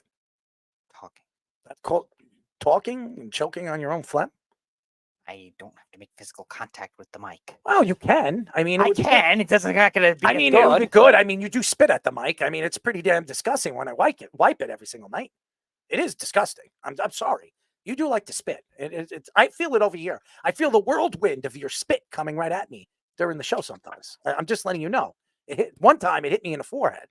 I never said anything. I kept it to myself. I don't know what you do in your spare time, but I did get sick to my stomach.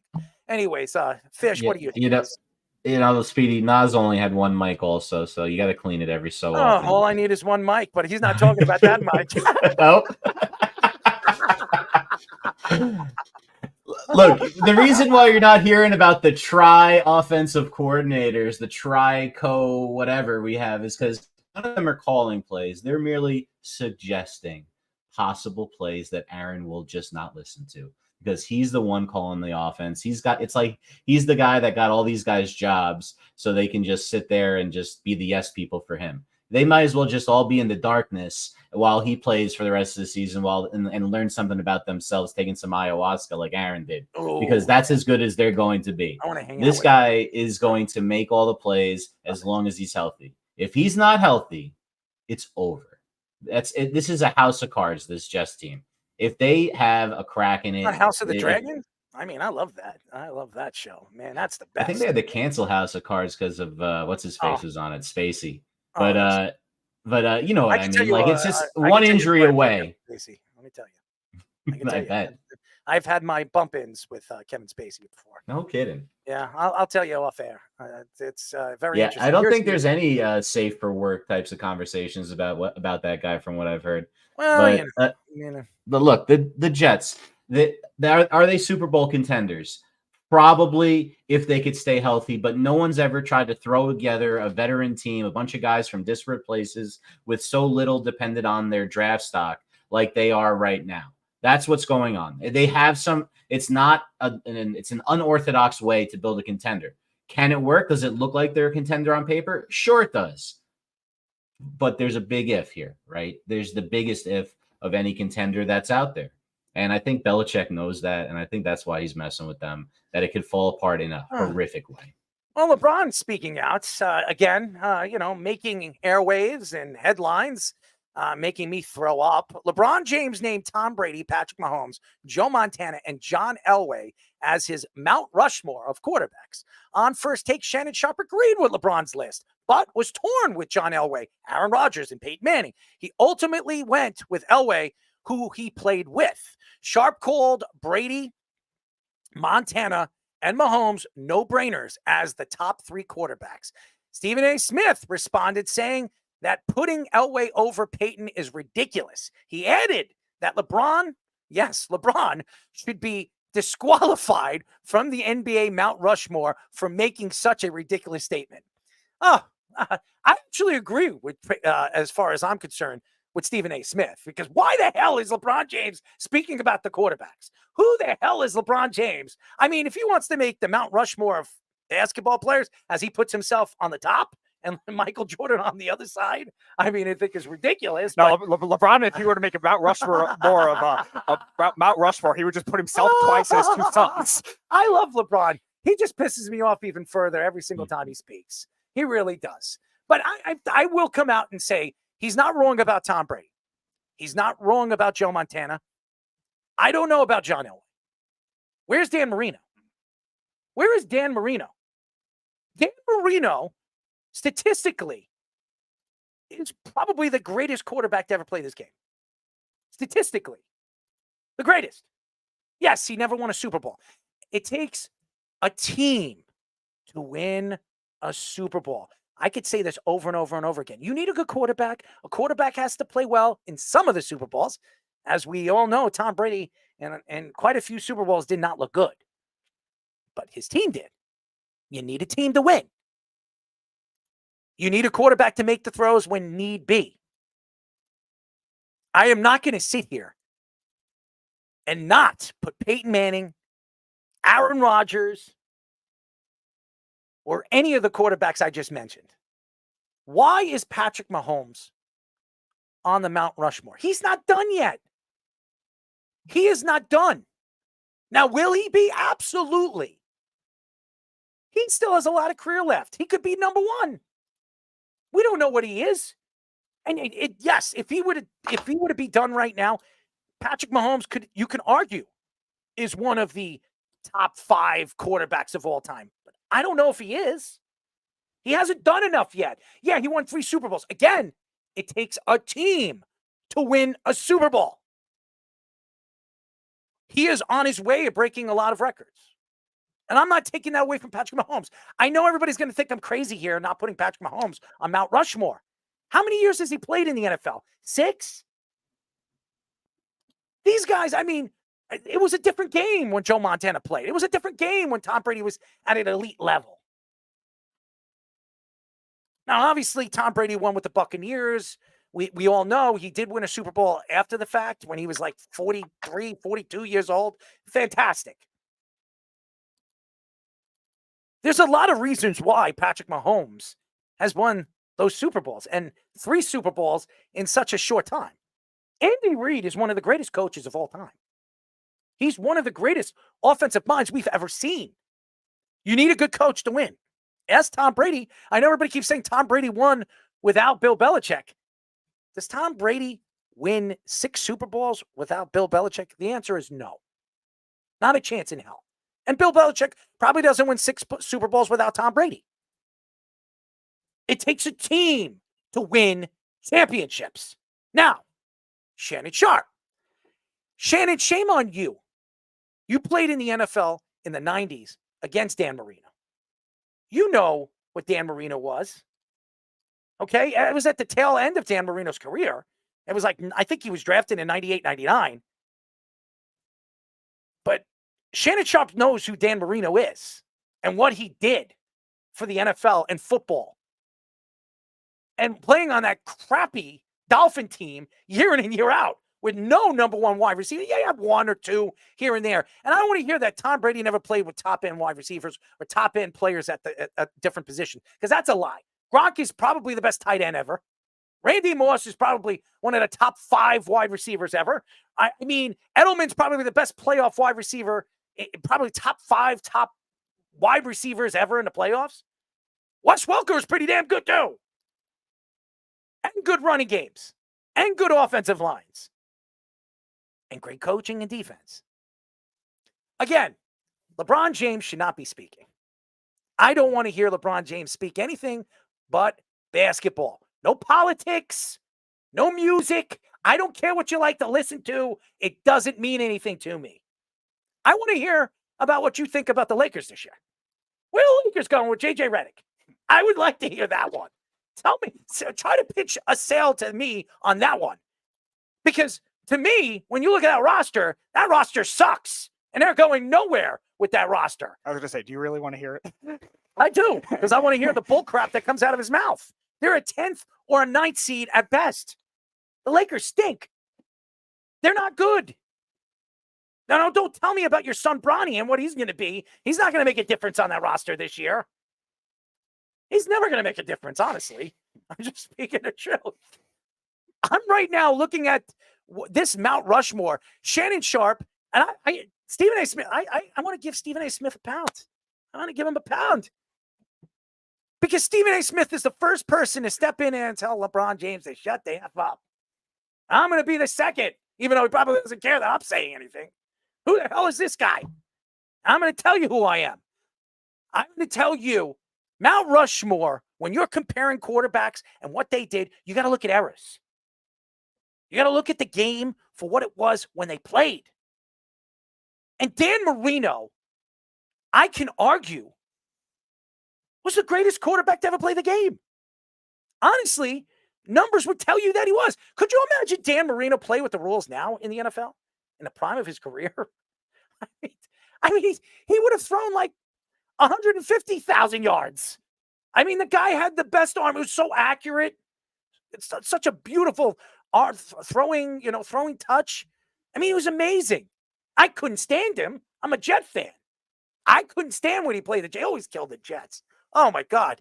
Every time he played the Jets, he'd throw 300 yards, 350 yards, 325 yards. Every single time. Jets in Jet Stadium. I'm sorry, Giant Stadium. Or you go over there in Miami, he's throwing dimes all over the field. And nobody could stop him, no matter who was the corner or the secondary on the Jets. Why isn't Dan Marino on there? Here's my Mount Rushmore. And by the way, I think my thoughts to Mount Rushmore is probably more highly regarded than LeBron James. I'm not saying LeBron James is not a football fan or LeBron James doesn't know a little bit about football, but he's a basketball player. I mean, I'm not saying that he doesn't know anything about sports, but I don't want to hear his thoughts to it. Here's my Mount Rushmore. Joe Montana, Dan Marino, Tom Brady,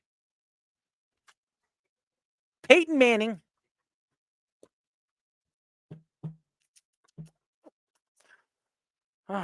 who's the other one? I'm going to go with 5 on my Mount Rushmore. That's a good one. But those 4 guys are definitely there. I mean, you could argue Drew Brees is there too. Right. You could argue. I mean, I'd put Drew Brees right there too. He'd be on the edge. Because of the size. I mean, he was 5'9", 5'10". He was Unbelievable. The And his numbers are are very similar to Peyton's. So. I mean, his numbers are unbelievable. And he won a Super Bowl. You can't take that away from him. He played pretty well in that Super Bowl. Should have won another one, but thank you to the referees. LA referees, yes. He doesn't have 2 Super Bowls. Peyton does. Tom does. Joe Montana does. I mean, yeah. Dan Marino has none, but I'm sorry. I'm putting Dan Marino there. And like you said, it's a team sport. Peyton Manning didn't exactly play well in his second one. I just don't understand. And Stephen A. Smith has absolutely every reason to speak out on this. Because honestly, as good as John Elway was, and he was good. He should have played baseball, but he was good. I mean, I would have loved to see him go and play for the Yankees. I mean, he could have turned into a World Series champion, and then we never have to talk about John Elway because we won't hear the stories that he, off the field on some of the crazy things that he did, and even on the field. I mean, Mikey C told me some stories about John Elway. They bumped into John Elway in the clubs when he was playing in the NFL. I'm not going to say it on live radio, and I don't want to scare people off on John Elway, but John Elway is an interesting fellow, and especially when he's married. But I'm going to get myself into trouble on this show, but I get myself in trouble all the time. That doesn't really matter. Anyways, I'm just saying, Stephen A. Smith is right. I'm taking Peyton Manning over John Elway. Peyton Manning's the best regular season quarterback of all time. The best. So, I mean, you can't really sit there and take somebody like John Elway. I know he won 2 Super Bowls. And by the way, that Super Bowl championship that he won in the AFC title game when they beat the Jets, by the way, they should have never got out of that game. The Jets gave that game away. They gave that game away in the second half. They did. And I'm sorry. Bill Parcells, don't make any excuses on that. You gave that game away. And I know you guys love Bill Parcells because you're Giant fans. He gave that game away. So, I mean, the Jets could have won that Super Bowl that year. I mean, if they go to the Super Bowl, they win the Super Bowl. But I can say that about the same time when they lost against Pittsburgh when they should have won that series, that AFC title game. Thanks to Mark Sanchez and Bart Scott saying, can't wait. I mean, come on. And that's the biggest saying. That's why everybody posts up on their stupid podcast. Can't wait.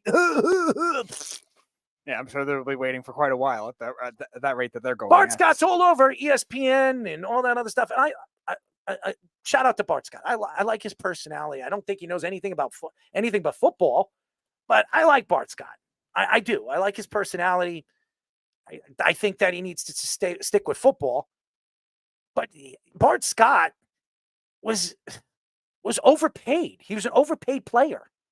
He never did anything for the Jets. What did he do? He didn't go to a Pro Bowl. I mean, what did he do? They overpaid a guy who called himself the Ripper. I mean, what did they call himself? I called him Jack the Ripper because my pants always split every time I watched him play. By the way, especially when I was on the toilet. By the way, before I get into my talking point, unfortunately, we're going to have to reschedule with Tony Casillas. He says he's not going to get back home in time until like 10:30. So we'll try to get him on next week. But LeBron is also in this statement being a hypocrite for what he is as a player. Like he says he's no guest. Wow, this is a first. First time in a while. I know. But LeBron's being a hypocrite for what he is because he claims he's the greatest basketball player ever when he cites longevity as being a big reason why. And longevity is what a lot of these quarterbacks have had.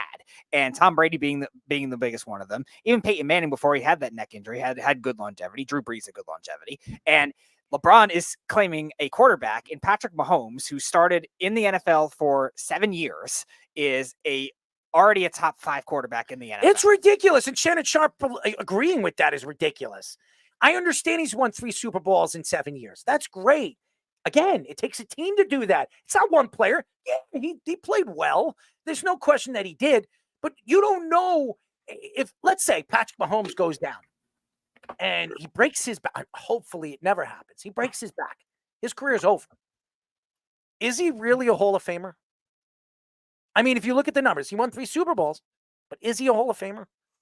The answer is no. I'm going to tell you why. Andrew Luck, okay? Andrew Luck played how many years in the NFL? About 7, but was really 6 because he got hurt a lot.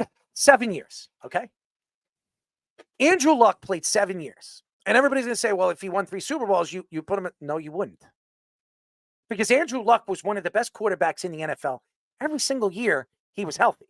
Every single year, he put up unbelievable numbers. Even with crappy teams. No offensive line, by the way, and he get killed every single year. Every single year. Look at the offensive line now with Anthony Richardson. He never had that. Never had that. He was getting killed every single week. Andrew Luck still put up those numbers. Now, Andrew Luck could have been one of the greatest quarterbacks of all time. Could have. He decided at 27 years old, 28 years old, I'm done. I'm not playing anymore. I don't want head trauma. I made enough money. I'm not even finishing out that contract. And by the way, he just signed a contract the year before. He was on his way with a 6-year deal. He decided, you know what? I don't want to finish my career being beaten up where I can't walk and take care of my kids. He decided to step away. Let me ask you a question. If Andrew Luck won 3 Super Bowls and is Patrick Mahomes, is he a Hall of Famer? Is he on Mount Rushmore? He's not. He's not. And stop it if anybody thinks that he is. I know somebody who would think that he is. Ryan Hickey being one of them. I mean, Ryan is a big Colts fan. He'd probably come out and say, well, you know, I'll be like, Ryan, get the hell out of here. The same guy who said the Bills Get should the trade hell out of Josh here, Allen. Ryan. I'm not attacking my guys. I'm not. I'm just speaking the truth here. Be fair here. Be fair. Go ahead, Fish. I think there's more Colts quarterbacks that I would put ahead of Mahomes if he stopped right now. I agree. I don't know why you would put him in this debate. That means he's one of the top 4 of all time. That's what you're saying, of quarterbacks of all time. He's not there yet. Look, he's got to play a full career. He may end up, like you said, with more titles than Brady, the way this has been going. So we'll talk about it then. But I always like to look back at like the eras, because you can't really compare the eras. And if we're going to just talk about Super Bowl era guys, how do you not bring up Johnny Unitas? Johnny Unitas. This is the guy who basically reinvented the position the first time, right? First one. Yep. He's the one that was airing it out before anyone else really was. Everyone wanted to be him. When I was a kid, you always would hear the older people, you know, the old heads say Johnny Unitas, and then this other guy from the next generation from the 70s and the Cowboys with Roger Staubach. Yep. You know, these were the legendary guys that all my, you know, like all my uncles, you go to family barbecues, these are the guys they talked about were the greats. And then, you know, Montana was contemporary for them. So they talked about him glowingly, but not in the same way they talked about Unitas and Staubach, right? Now, today, we talk about Montana like that because he hasn't played since the early mid-90s. And you can compare some of those guys. It's going to take decades before we talk about Mahomes like those guys, even though he's been super successful. It's not a shot at him. It's just he hasn't done what a guy like Johnny Unitas did and revolutionized the game. He didn't do what Peyton Manning did and revolutionize the position of quarterback. He didn't have the success against Tom Brady has had so far. He's not there yet. And Tom Brady had a winning record against him. So there's a lot of things that he'd have to overcome to be top 4 of all time. He may do it. He's that good. But let's pump the brakes. If you looked at the first, 7-8 years of Don Mattingly's career, you might have said he was going to be the greatest first baseman of all time or one of the greatest since the dead ball era. Well, he didn't really have it after that. He had, this could happen. Like you said, an Achilles, who even knows? God forbid something happens. We have to enjoy, this and, the embracing of Taylor Swift and the embracing of all the Swifties to make sure we end up with this greatness. I mean, the Kelsey family, they're loving it. They just got a $100 million contract for their podcast. I mean, come on. Who's better than the Kelsey brothers right now? They don't have to have their own cereal now, the Kelsey brothers cereal. I mean, they're rolling in the dough. Why? Because of Taylor Swift. I mean, who's better than him? I will say this. I will say this about Patrick Mahomes. Patrick Mahomes always speaks, but he always puts up. It's not like when he speaks, he knows how good he is. I mean, Kermit the Frog knows, that's, what is that? Sesame Street? Is that Kermit the Frog? Or no, the Muppets. That's it. I'm sorry. I'm a little off on that. I never watched any of those shows, by the way. But I was more like, a Disney guy. I watched all the Cinderella, Bambi. I was good all about Bambi. That's why I call Bambi Sala, because, I watched that movie a million times because it was so boring. I was, when I was a kid, I like to watch those like love stories. You know why? Because I was just such a bad, mean person. So I had to watch the love stories to calm me down, Speedy. I mean, you like love stories, right? What's your favorite love story? I don't know. You don't like movies? I don't know. You don't like any love story movie? maybe, but give me one. You don't remember one? I don't know offhand. You like Jerry Maguire? I would consider that a love story, but it's a love story. It's a good movie. I like the movie a lot. I'm not going to preface it as yes. I know there's a it's a relationship love story. in there. It's all about love. That's one of my favorite movies, by the way. How about Tombstone? You like that movie? I do. Okay, that's a love story. Okay, but there's other context involved too. But that's a love story. I'm giving you these are two movies that are my favorite movies, and it's a love story. I'm just saying, most movies are love stories. You can't sit there and tell me that they're not, except the horror movies. The comedy movies are love stories too. There he is. I'll be your Huckleberry, Speedy. Are you my Huckleberry? No. Why? Okay. You are, whatever. What are you doing? Before we get any other tangents, Keith comments on Miami. Tangents, you said? Tangents, yeah. Oh. Miami had very good wide receivers. They had no defense. Duper and Clayton were very good. But Keith, compare the quarterbacks we're discussing here on this Mount Rushmore. Tom Brady had, like Errol was saying, Gronk, arguably the greatest tight end ever. Randy Moss, top 3 wide receiver ever. Pretty good running backs, too. Yeah, Peyton Manning had Marvin Harrison and Reggie Wade. Great defenses, Joe too. Montana had Jerry Rice. Mark Clayton and Mark Duper are nowhere close to those types of players. Like, okay, maybe they're like Pro Bowl type players. They're not Hall of Famers, and they're not anywhere close to those guys. Honestly, if you look at Aaron Rodgers, and I don't care what anybody says, Devontae Adams he did have, but besides him, Jordy Nelson would have never been the player that he is. None of those guys. I don't want to hear about Randall Cobb. We had Worthy on. Who said that Randall Cobb was good? I mean, come on. Randall Cobb sucked. Okay? He stinks. Oh, no, it was Darrell Reed last week. Darrell Reed. Darrell, I love you. Come on. Randall Cobb sucks. Okay? Jordy Nelson is a shell of who he would have been if he wouldn't have Aaron Rodgers. Donald Driver, I mean, how many teams did he play for before he actually turned into a pretty good wide receiver? I mean, how many quarterbacks threw him the ball before he actually played well? I mean, come on. Stop it, guys. Aaron Rodgers threw to nobody. He threw to nobody. If you want to see a sensation, you want to put somebody on Mount Rushmore, I'm going to put my number 5.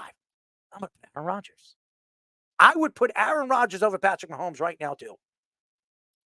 Just because, not because of the wins. And by the way, Keith, I understand you say Elway because he's a fantastic playoff player. That's great. John Elway, by the way, when you look at the players that he played with, look at the defenses that he played with. Look at the offensive lineman he played with. Look at the running back he played with, who shouldn't be in the Hall of Fame, by the way. I don't know how he's in the Hall of Fame, by the way. Maybe John Elway was, hanging out with somebody with the glory holes in the bathroom. I don't know, but, maybe hanging out with Speedy, right? You hanging out? No, would you hang out with John Elway? What do you think? I don't know. Would you play catch with John Elway? Sure. Okay. All right. Who's throwing the ball and who's catching it? Both of us have to do both to do that. But who's throwing the ball? I guess John, know. right? Sure. All right. I figured he was throwing the ball. And you're catching it, right? Would hope. Okay. Do you think you could catch it? Maybe. All right.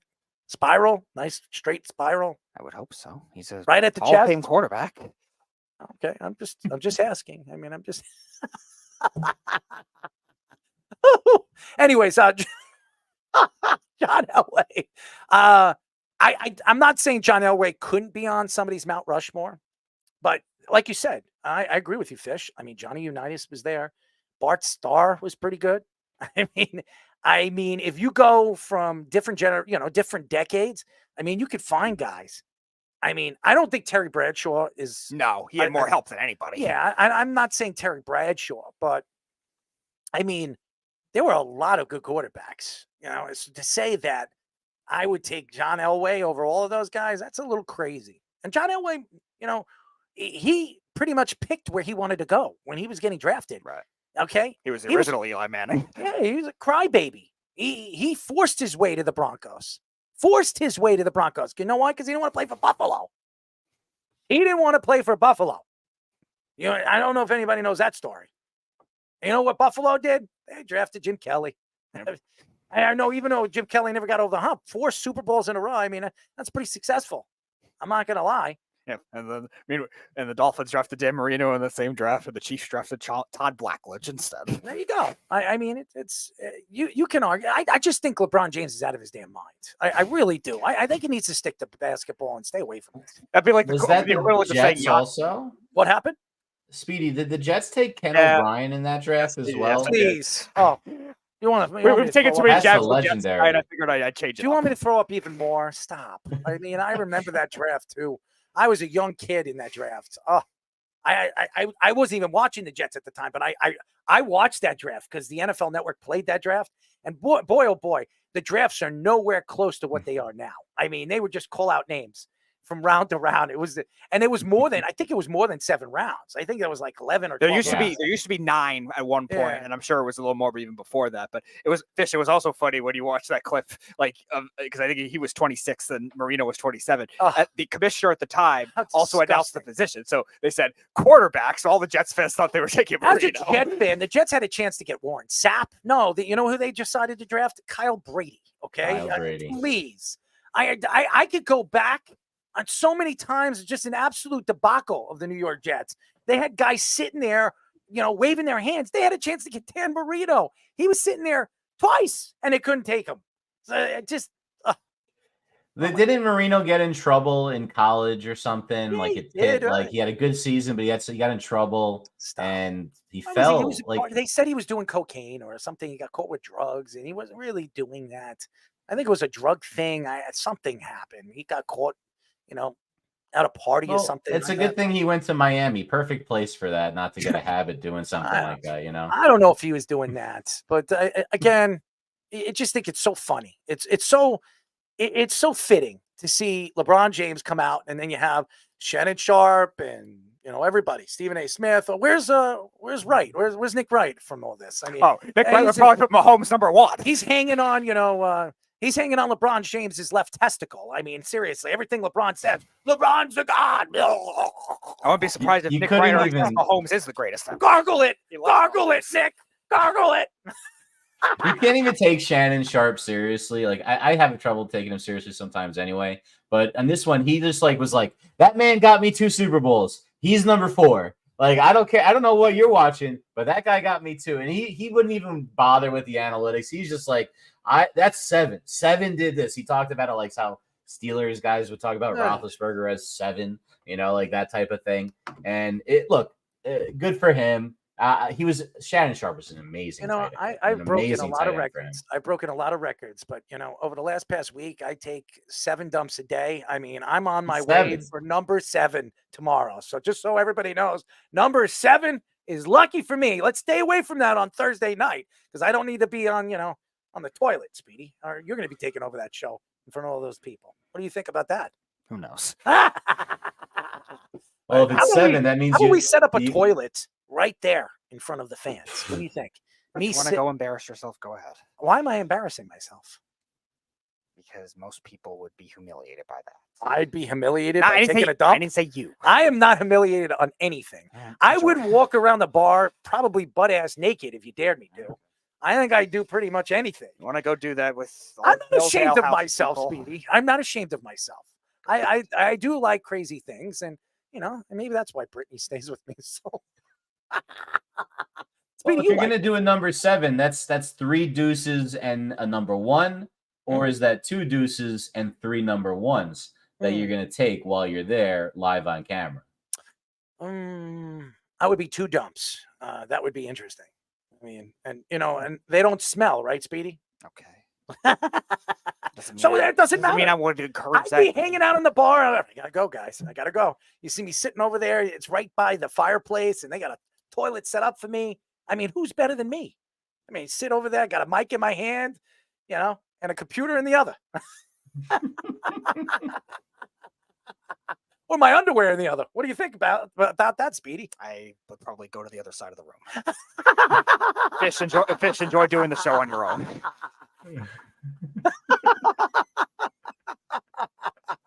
Fish, you could take over Millis Ale House. That's what's happening. I will gladly leave. Oh man, you know what it is I'm crazy enough to do something like that. I probably, if you dare me to do something, I'd probably do it. And I'm not gonna say. I mean, maybe on Thursday night, somebody might dare me, and I might do it. So I don't drink. I'm not going to just do that. hope they don't know about the icy hot story, so they don't dare you to use any. I mean, I more of might that. talk about it. I mean, that's something to laugh about, right, Speedy? Oh God, it was not icy hot. It was Bengay, right? I don't know. I'm not doing analysis on your dares. Oh, hold on one second. I think you should. I'm not going to. Why Fish has not? already done too much analysis on your hypothetical bathroom at Miller's Ale House. Listen. I do enjoy a nice dump. I mean, who doesn't? You grab a newspaper, you grab your phone, and you got to watch. And by the way, I want to say something today. I'm gonna do something. I was working. Okay, I was in a facility, and I had to go. Okay, and you had to put in like a code to get into the bathroom. All right, so I know it's 1800 in this place. I'm not going to tell you what place it is because I don't want anybody to steal it. But I went into the bathroom. And there's 2 stalls. Okay, now I was on the toilet. I was enjoying myself, and I was looking at the phone. Now every time I go to the bathroom, I always when I wash my hands because I'm holding my thing. I wipe down my phone. Okay, I do that.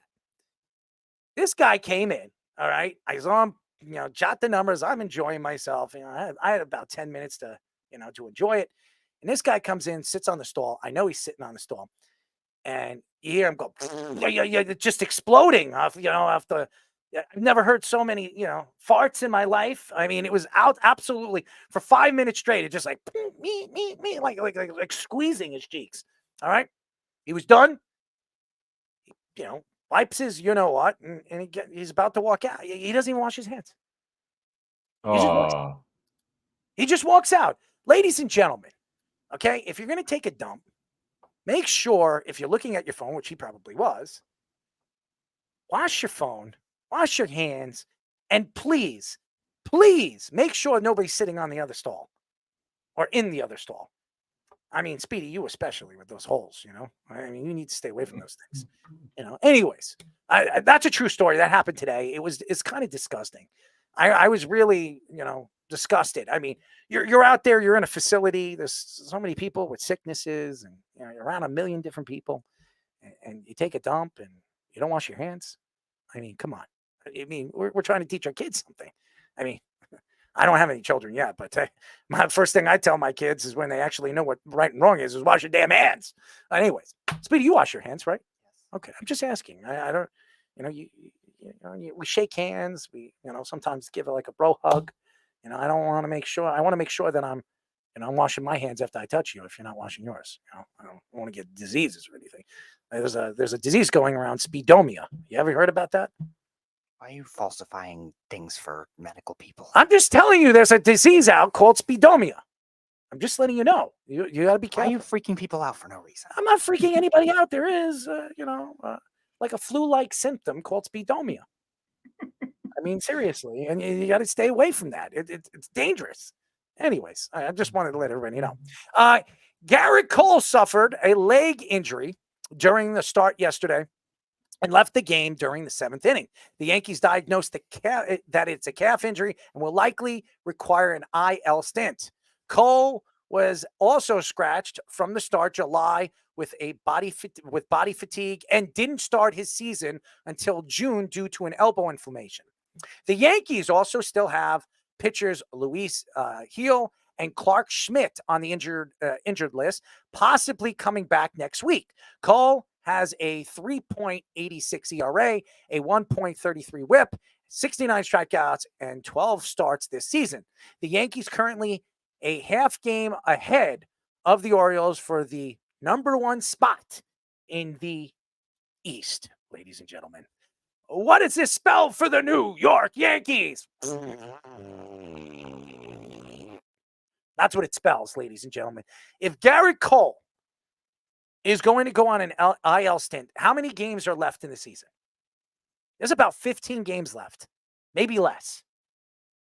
That means he is going to be out for at least 2 weeks, maybe longer.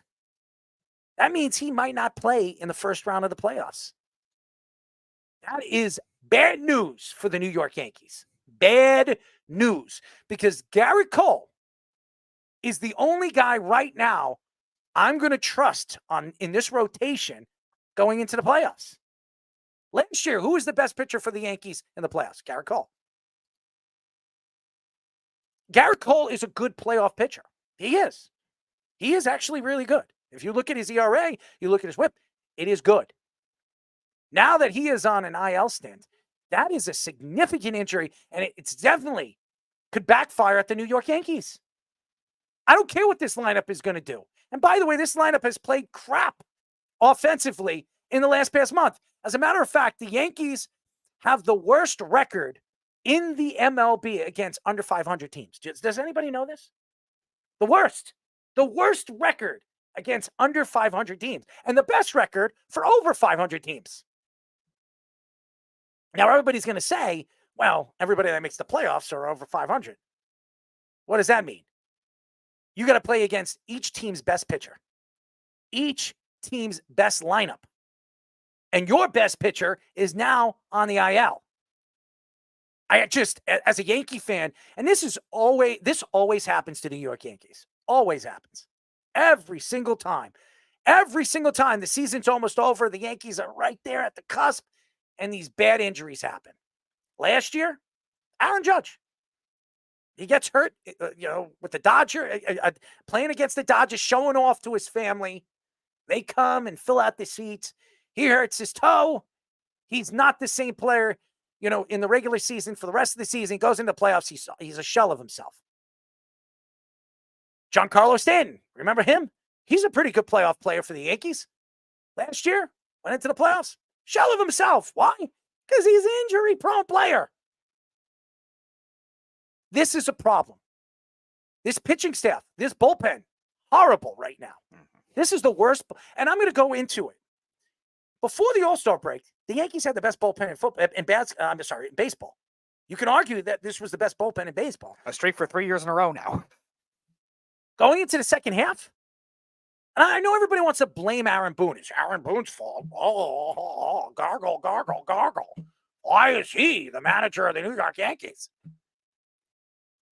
It is not Aaron Boone's fault that these guys are not showing up game in and game out, pitching well. All Aaron Boone could do is have a rotation and decide who's going in and who is not going in. That is his job as a manager. These guys got to provide the strikeouts. These guys got to provide the understanding of what they need to do on the mound. He can't tell them what to do. They already know the game plan. They have it set up before the game. Who they're playing against, what player they should pitch, how they're going to pitch against the player. That's not Aaron Boone. That's the catcher. That's the pitcher. Oh, it's Aaron Boone's fault that this guy's not hitting right now. Stop. Manager's going to get blamed because he's the manager. He's the leader. But right now, the Yankees are not playing well. And I know Yankee fans are sitting there, well, we're still in first place. We still have the best record in the American League. Houston has been the best team in the second half of the season out of any American League team. Go look at the numbers. I mean, they were horrible in the first half of the season. Now, what are they? 5 games out of having the best record in the American League? I mean, they were behind the Yankees by a significant margin. Yeah, it's only like 3 or 4 games now. It's like 19 games or something like that. Now they're 3 or 4 games? I mean, could they catch the Yankees? Absolutely. I wouldn't be surprised if they do and win the pennant. It's crazy to think that, but it could happen. It's to me, this has been going on for a while. And again, is Aaron Boone going to get the blame for Yankee fans? Yeah, the Yankee fans don't like him. Is it Aaron Boone's fault that Cole had a calf injury? No. But he's going to get the blame. And Hal Steinbrenner is going to be pointing fingers. You don't like to spend money. Meanwhile, the Yankees' salary is the highest in baseball. And meanwhile, the Yankees' salary has also been an issue when they've tried to go for higher price relievers and trades for these higher price starters, and it just doesn't work. So they're finding this middle ground with philosophy, and only blaming one guy is going to be very hard to be able to make that kind of thing work. Or are you going to blame all the Yankees are the only team dealing with pitching injuries too. The Cleveland's had pitching injuries, the Orioles have pitching injuries. You're going to just blame the manager on that? No. Each approach is going to be different with this kind of thing. And the problem here is with the Yankees, are you going to make it where Gerrit Cole has to be rushed back because you're trying to win the division? Or are you going to take the philosophy of, oh, look at the way the playoffs got the last couple of years where maybe the bye week hurts a team and maybe the Yankees are better off being a wild card team. Maybe you take that kind of approach to have Cole healthy. It's tough to tell. But with all these other pitching injuries, Luis Heel, is he ever going to get that same kind of confidence back once he comes back? Clark Schmidt. I like Clark Schmidt because you can move him to the bullpen. And I think Clark Schmidt should be moved to the bullpen when he comes back. He's not a starter. He's missed the whole season. He was pitching so well, and nobody thought he was going to be out as long as he has. He went out I think in like the second month or the third month of the season, and he's been out ever since. Everybody said he was going to be back early in the second half. He's missed the whole season. Clark Schmidt is a guy that I would move into the bullpen. You can move him in the 6th or 7th or make him a long relief guy in the 5th, 6th, and 7th. That's what I would do with Clark Schmidt. Luis Gil is interesting because Luis Gil, he was up and down this year, but when he was on, nobody can touch him. And if Gerrit Cole cannot pitch in any of the series that they're going to play and whoever they're playing against, I would move Luis Gil into that rotation because I think against top-notch teams, he's played well against. It's been the really bad teams or the teams that you would think that he would just absolutely kill.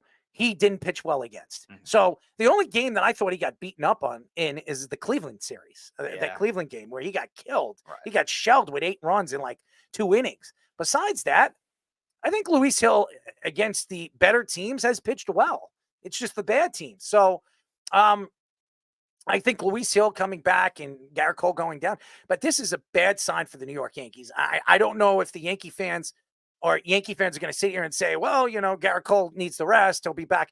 If he's on the IL, it means there's a very good chance he might not play in the first round. There's a very good chance he might not have a start in the first round. And that means that your best pitcher, the guy that is going to be expecting an opt-out in the offseason to get more money, who's had shoulder problems, elbow problems in the last 2 years, where you have to worry that he's going to opt into that contract, and the Yankees are going to have to deal with this contract for the next 5 years. Right. And you also look at some of the patterns of when the Yankees have made the ALCS in recent years. 2019, they had that same kind of issue with James Paxton. James Paxton pitched well at the beginning of the season, and then all of a sudden dealt with the injuries lingering. He took longer than he should to come back. And Luis Severino, same kind of thing. Everyone's like, oh, Luis Severino is going to be back at the All-Star break. And it took him forever to come back. And then 2022, the Yankees trade for Frankie Montez. He pitches okay. He had that issue with his family, I think, at the beginning, and then he never is the same after that. They let him go. The Yankees needed him in the playoffs, and the Yankees are going to need that other type of guy to step up. It's not always your ace that is the best pitcher in the playoffs, but it's still something you really need. Like in today's baseball, you can win with pitching depth in general. You don't need to build like the national super rotation when they had in 2019 to win a World Series anymore. But you still want to have that one guy that can go for length. And I don't know if the Yankees have the other guy that can go for length if Gerrit Cole's not 100%. And Gerrit Cole was never an injury risk for the first 4 years with the Yankees. So this is a big concern. I want to bet on Carlos Rodon. I want to bet on him. I don't know. He's hot and then he's cold in certain games. Carlos Rodon the other day, and Nestor Cortez, after watching him the other day, I wanted to throw up. He pitches, a week before he pitched sensational. He gave up no runs or gave up 1 run. And then this game, the game this weekend, he gave up like 8 runs in like 2 innings. That's alarming. You cannot bet on these guys. And that's the problem. There's no guarantees with this rotation. And as good as this lineup is, and this is probably the best lineup they've had since 2009, I still believe that if the Yankees don't score 7 or 8 runs in the playoffs with the pitching staff that they have right now, they're not going to win. And it's so hard to score that many runs in the playoffs. It's when you get to the playoffs, as we know, like all the guys that hit like 260, 250 and like look great during the regular season, that's because they were getting their hits off of the 4th and 5th starters, and to inflate those averages from what really would be if they were facing these top 3 guys, it would be like a 220. And that's what you really deal with. And that's why we saw, Judge, I would say before this year, he wasn't hitting as high of an average. He was hitting a little bit lower, and he just wasn't able to do it in the playoffs. I'm hoping, and as all Yankee fans are, hoping that he's turned the corner where now he's just unstoppable, just something a little bit below the Barry Bonds on steroids run. That we haven't seen anything like that, but this is the closest thing to that, I would argue, that we've seen from somebody. Straight power, great, and his defense like Barry Bonds too, when he was younger. Convinced everybody except Greg Giannotti. That pitching staff was pretty good when Barry Bonds was on that roster. Oh yeah, it absolutely was. I worry that my thing is right here is Cortez, Rodon, all the other guys. Heel never really was supposed to be at what he became. Stroman especially. These are some of the most inconsistent pitchers I've ever seen on a Yankee team. They can be great one day and terrible the next. And then they're just, and then they have those ho-hum outings which dominate most of the season for them. Cortez, I had on my fantasy team this year, the swings with him are crazy. He just had 4 starts where he shut everyone down, gave up, I think, 1 earned run. And then he gets, sandwiched in between just getting like clobbered. Yeah. And Rodon, as you know, has all the talent in the world in a live fastball, but he's like a thrower of the ball more than a pitcher, it feels like. If he doesn't have the pitch, he just is garbage. He doesn't really try to pitch his way out of things and try to like grind innings like he saw a guy like CeCe do later in his career when he didn't have the fastball anymore. Right. It worries me if they don't have Cole. I don't think they can do very much, and they would absolutely have to win the division, because at that point it's a 1-game toss-up, and you got to trust Rodon. I don't know, man. I wouldn't want to do that. So you really got to be hopeful Cole can do it and that the hitting can, peak at the right time. But this has been one of the more inconsistent Yankee teams. You have how many weeks left? 2 weeks left, and he's on the IL. 3, I believe. I think it's 24 games left. So he needs to be back before the playoffs to even be in this rotation, and he needs to at least have one stint around, maybe pitch one more game to get ready for the playoffs. Right. And if he doesn't, you can't start him in the first round. You can't put him in that situation where he's set to fail. And as good as Gerrit Cole is and what he did in the playoffs last year, which was sensational, what he did against Cleveland was amazing last year. Really unbelievable what he did against Cleveland. I don't know if I would bet on that this year. I think that I thought that this rotation was going to be better than it was last year. The rotation last year was better than it was this year. And it's alarming.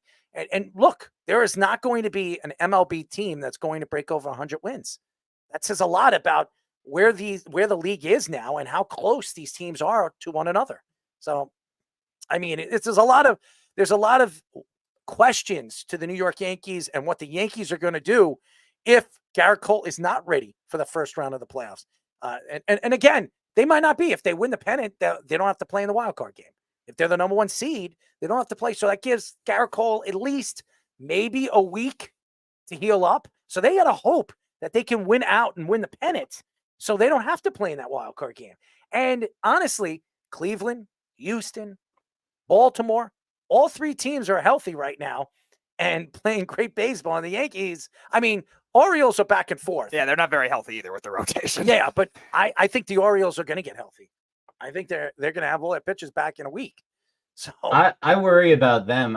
My fantasy team did not do well this year, but my dynasty guy is Adley Rutschman, and Adley Rutschman I think is playing hurt because his numbers are atrocious since the All-Star break. I think he's like one of the worst hitting catchers in baseball right now. His girlfriend, I mean, she's a pretty good track and field runner. Look, he does well. That's probably why they've had to call up a lot of their other kids too. If you see the first half of the season, he was the best catcher in baseball, and something's wrong with him, and he's gritting it out, toughing it through it in much the same way I think Cole will too. I know you say you won't play him in the first round. I don't think that he'll allow that. He might only go 5 innings max, or have like a 60 to 75 pitch count type of a deal going for him, at least early on in the playoffs.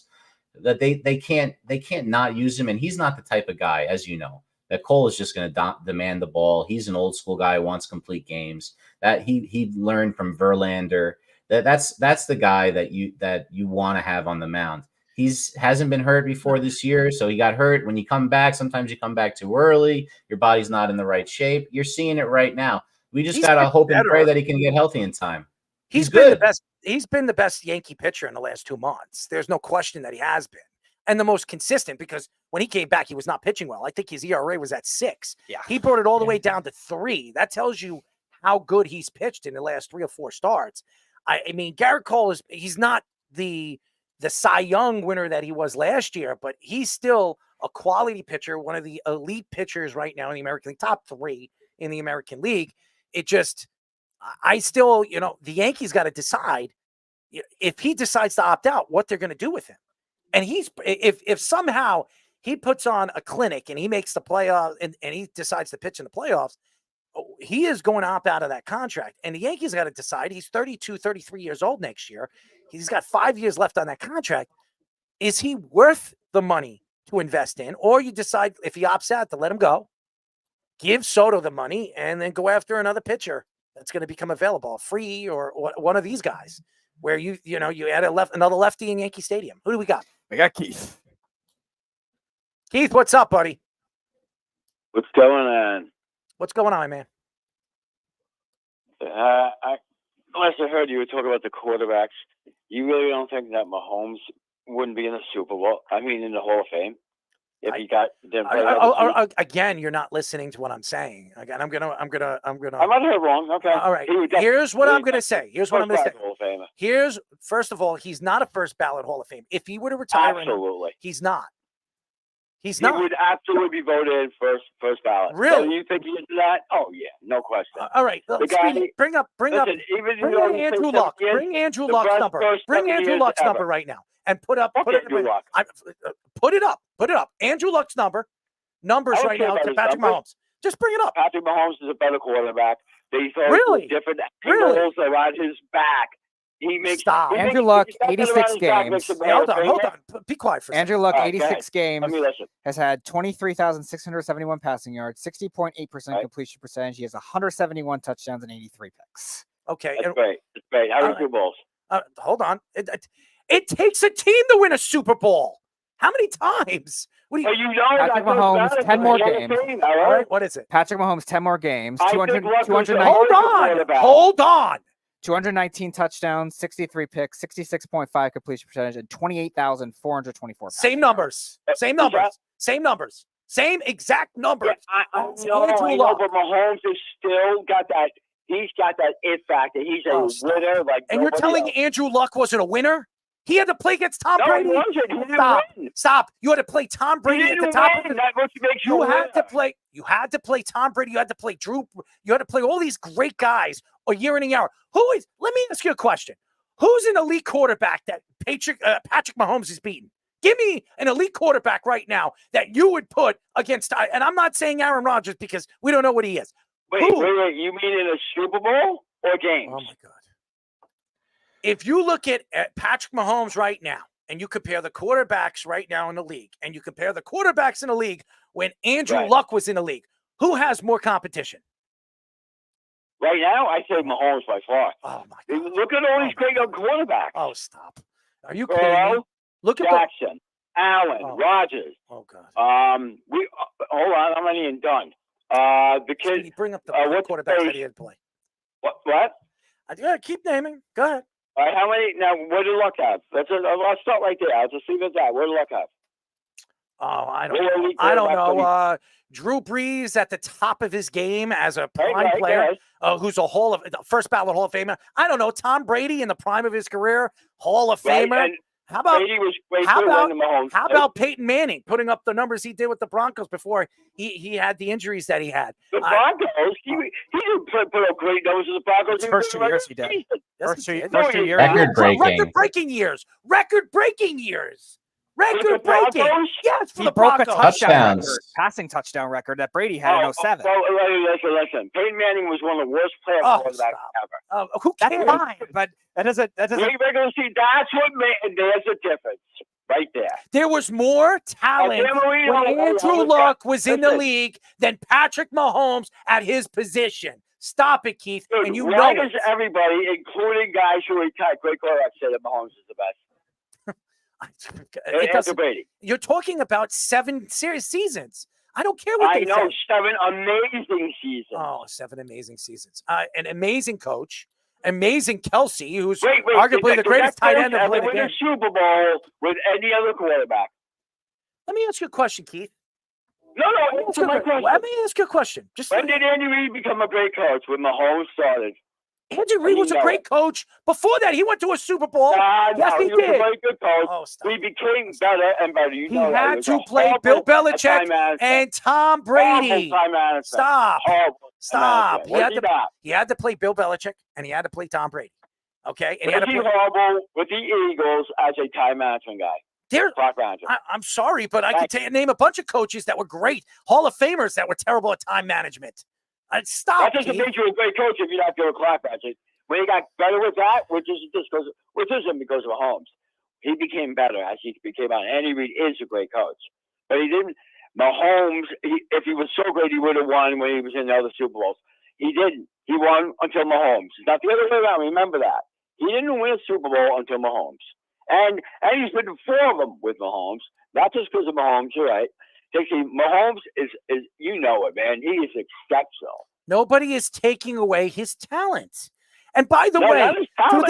do they win the Super Bowl without the defense playing the way they were in throughout the playoffs? What?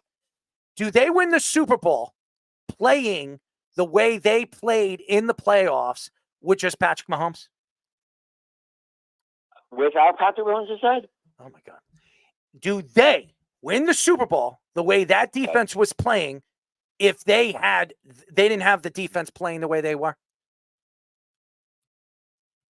Oh, just 1 year, yeah. With that one when the defense sucked without Mahomes? Keith, the other 3 years? Patrick Mahomes did not play well in the playoffs this past year. He did not. He didn't play bad either. He didn't play great.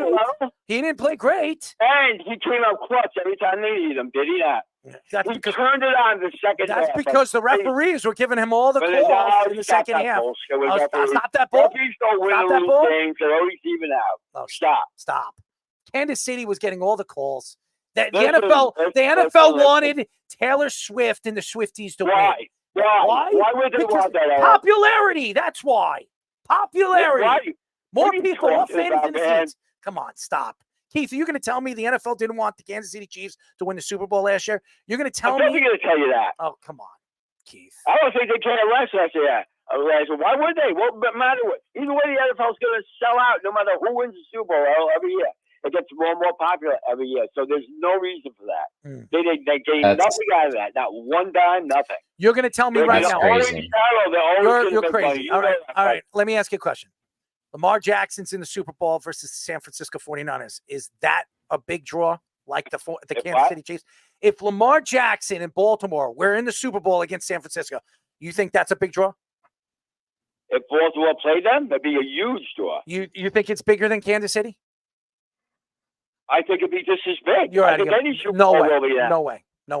Yes, it would. There were more people. There were more people watching Kansas City throughout the playoffs because of Taylor Swift. There were more people. Dude, go look at the numbers. Go look at the numbers. I don't care about her legs. It was. No, listen. I don't care about that. Taylor Swift. But seriously, yes, Taylor Swift made him even more popular. Absolutely. But that's not. And the NFL sold that. The NFL. That's not because of the NFL. That's because she was dating Kelsey. It happened to be. She went to all the games. Yes, it was a bonus for the NFL. You're right. I agree.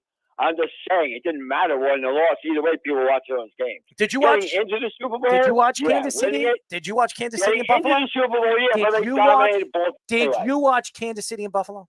Did you watch that game? Yes, I watched that game. They were the better team, Kansas City. Did you watch the game? Yeah, Buffalo was our coach, big time. Yes, I watched the game. Let me ask you a question. In the important parts of the game, who was getting the calls? What? Who was getting the calls in that game? In the important parts of the game? I think Kansas City had one more call. You're right. And that's a big call. It was a huge call. But the refs... It was a huge call. The refs suck all the time. You know that. Yeah, it was a huge call. And Buffalo would have won that game. No, you can't say they would have won that game because we don't know. Kansas City definitely outplayed them the whole game. Absolutely. The defense did, not Patrick Mahomes. Right, but it doesn't matter. Listen, Mahomes did what he had to do. He played smart. All right, so let's go back here. I said it takes a team to win a championship, does it not? I'll let you speak.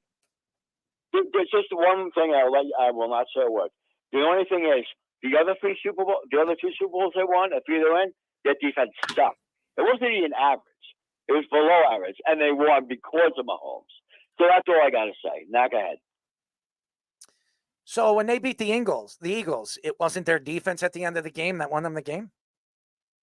What was the final score? I don't know. It was pretty damn close. 38-35. What is it? 38-35. 38-35. And what happened at the end of the game? Great, James Bradbury. What happened? First play actually probably outplayed Mahomes. They both were great. But Mahomes played incredible that game, as did Hurts. The defense in the fourth quarter showed up at the end of the game. And played better. I'm saying but did their defense still suck throughout the game? Yeah. Keith. As a whole, they suck. Keith. They have sucked for years until the last year. Keith. And now they're going to win with the defense. That's still smart. Andy Reid, that's where his coaching is great. And Mahomes knows not to do too much. Keith, who had the best? Who had the third best defense in the NFL last year? What? Who had the third best defense in the NFL? I said Kansas City's defense is all right. Who had the best defense in the playoffs last year? Kansas City. By how much? I agree with you. Last year they were the best. By how much? By how agree. much? By a significant. I don't know. By a about a significant margin. A significant margin. So okay, now we'll go back. Now we're going to go back.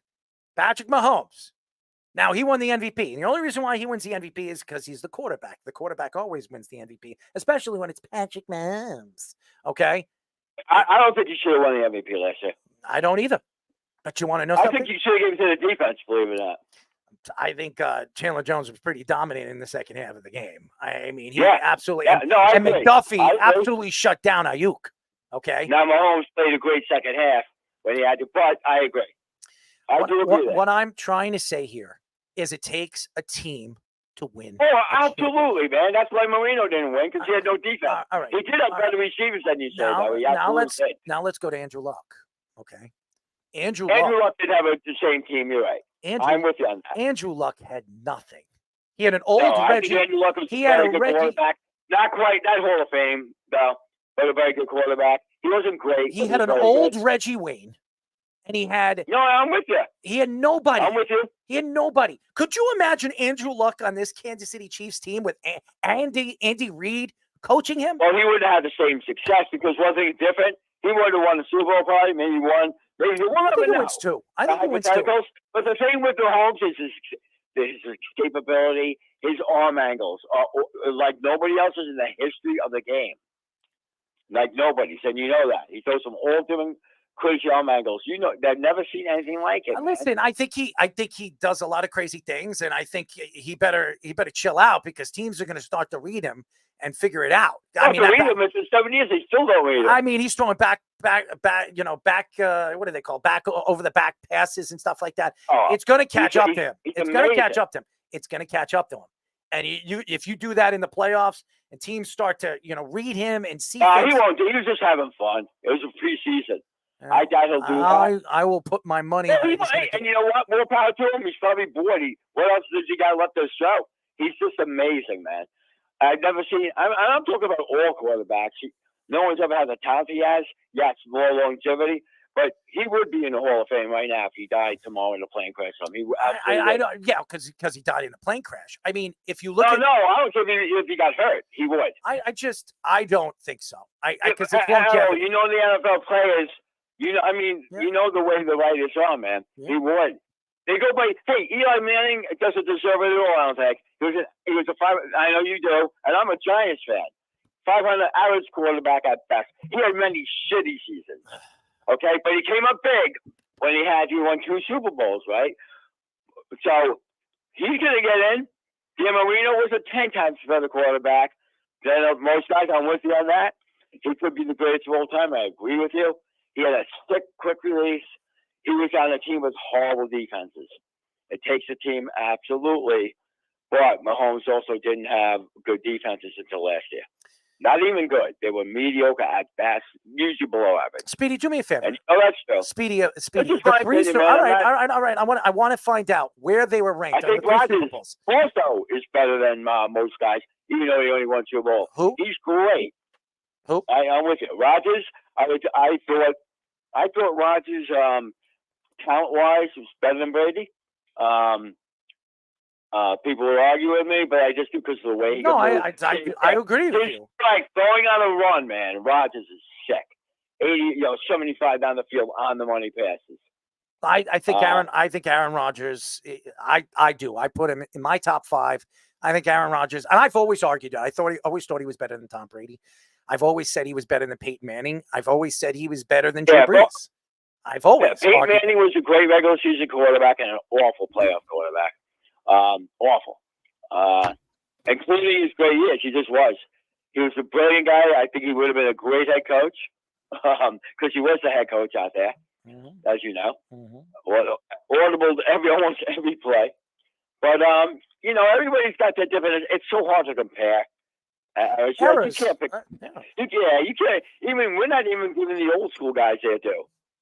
You know? That's why we mentioned it. And he said, Fish said it best, Johnny Unitas. I mean, before my day, I'm talking like just in said the Johnny 50s, Johnny Unitas. Y.A. Taylor and all those guys. Yeah. I mean, Bart We'll Starr. never know. Bart Starr. I mean, there were a lot of Yes, good Bart quarterbacks. Starr was awesome. Johnny Unitas is a great quarterback.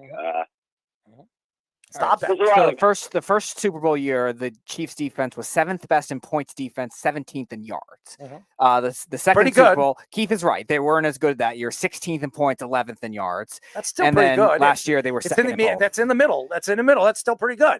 I mean, Yeah, that's a mediocre at best. but in the playoffs, what did they do? I mean, in the playoffs, they played well. I mean, they showed up. Yes, last year. Yes, not the other years. I think they showed up in those playoffs, except in the Super Bowl against the The Eagles. Philly but ran at the end of the up and down game, they field did. all day long. So and Hurts actually outplayed Mahomes. Oh, I agree with you. I think they were yeah. robbed. I think they were robbed. I think the referee robbed them in that game. But again, Well, I'm glad because I took Kansas City to win. I know I have you money did. on it. I know. But no, Eagles yeah. learned the price of having the great James Brown. Well, you know what? That's just the way it goes, man. You know that. It shocks. As far as sports, with human error, it always will be, especially with the officiating. That's what really sucks. there's always a winner and there's always a loser. Unfortunately, the teams that I root for Yeah. are always are losers. People remember the winners. The Eagles learned it well. Fish 2 years in a row. The game-ending play was what Cooper Kupp roasted Eli Apple the year before, and then James Bradbury gets called for holding. That's right. I forgot about it. You're right. Yep. That's who it was, Hey, Keith. That's what lost the game. The holding penalty. Thursday. I'm sorry. I don't know what time you're going. Can you get me before that? I'm going to try. I'll be ready early. Man. I'm going to try. It's going to If be. you can't, I'll try and find a way to get there. Maybe you can bring me home. Yes, if you can get there, I'll take you home. No question. All right. If you All right. if you can get there, I'll take you home. 100%. Yeah, I know it's hard for you because you got work and you No, got because once I go home, I got to get taken a shower and then I got to go set up the stuff. I know that. I got to set up the All stuff. right, yeah, all right. I should be able to get over there, and then just give me a look. I will take you home. 100%. I will make sure that you get home. Cool. I'll make sure. Sounds good. I'll see you guys Thursday. All right. But keep listening. We'll be on tomorrow too, by the way. We'll be live Oh, tomorrow. that's right. Yes, we have 2 shows. We're doing back-to-back shows tonight and tomorrow, and we're doing Thursday live. It's a long week. It's a very long week, but we're very excited. I think the fans will be excited, and I Miller's Ale House will be very excited on the gift that keeps on giving. Hey, hold on one thing. One thing I forgot.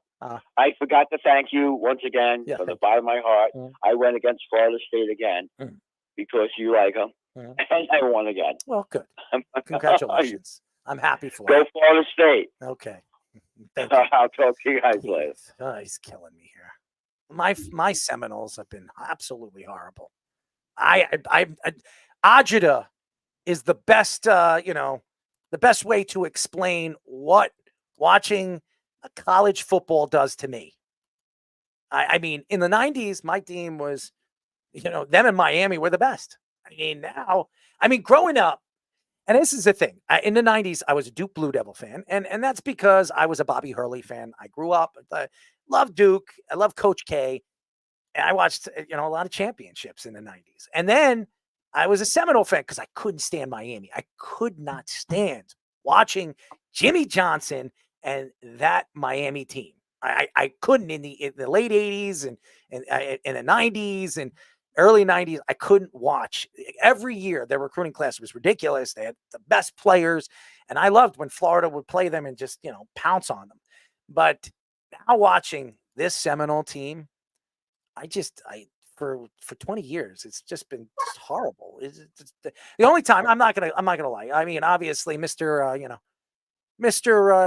Crab Stealer. I mean, the Crab Leg Killer. I mean, whatever he is, Mr. Touchy Feely. You know who I'm talking about, Mr.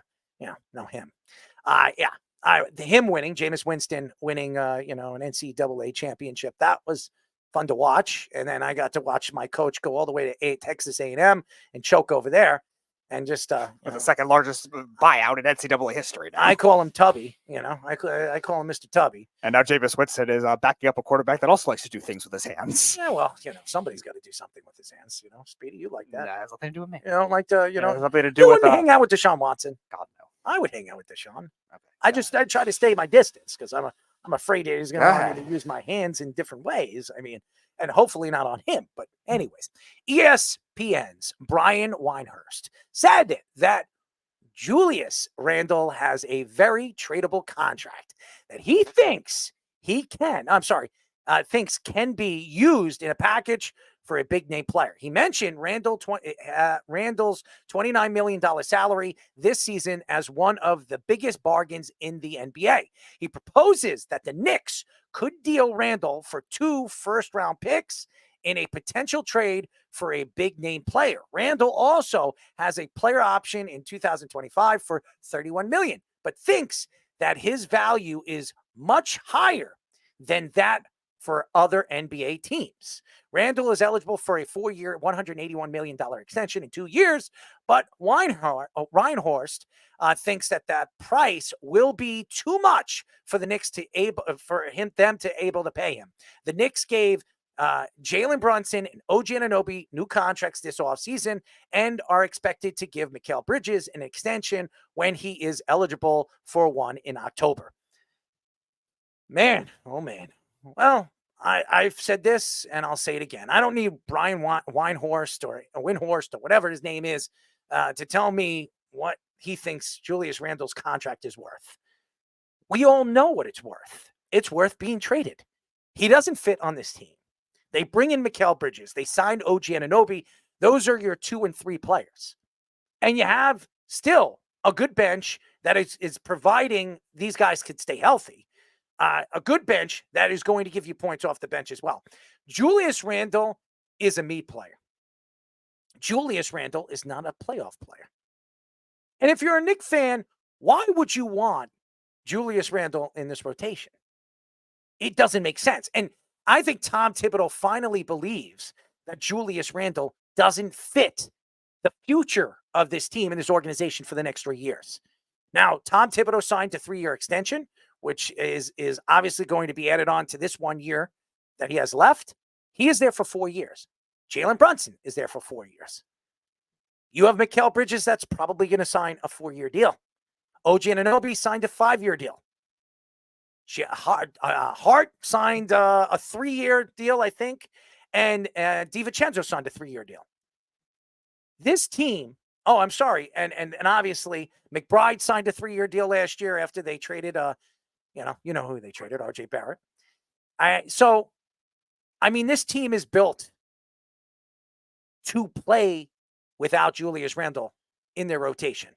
They need a big man. Mitchell Robinson is the only big man they have on this roster. The Knicks are one of the smallest teams in the Eastern Conference. And when you have to play the 76ers, and you have to play Milwaukee, and you have to play Miami, and you have to play, the Boston Celtics, there's a problem there. There's a mismatch. And Mitchell Robinson, as good as he is defensively, he never stays healthy. The Knicks gave him $60 million a year and a half ago. It was a good deal. And I give Leon Rose a lot of credit because these deals definitely fit for another extended player that they can add and a value player, a superstar center that they can add if they trade Julius Randle. But who? Who is willing to trade for Julius Randle? And if you could trade Julius Randle for 2 first-round draft picks, you're probably trading for those 2 first-round draft picks to be late first-round picks.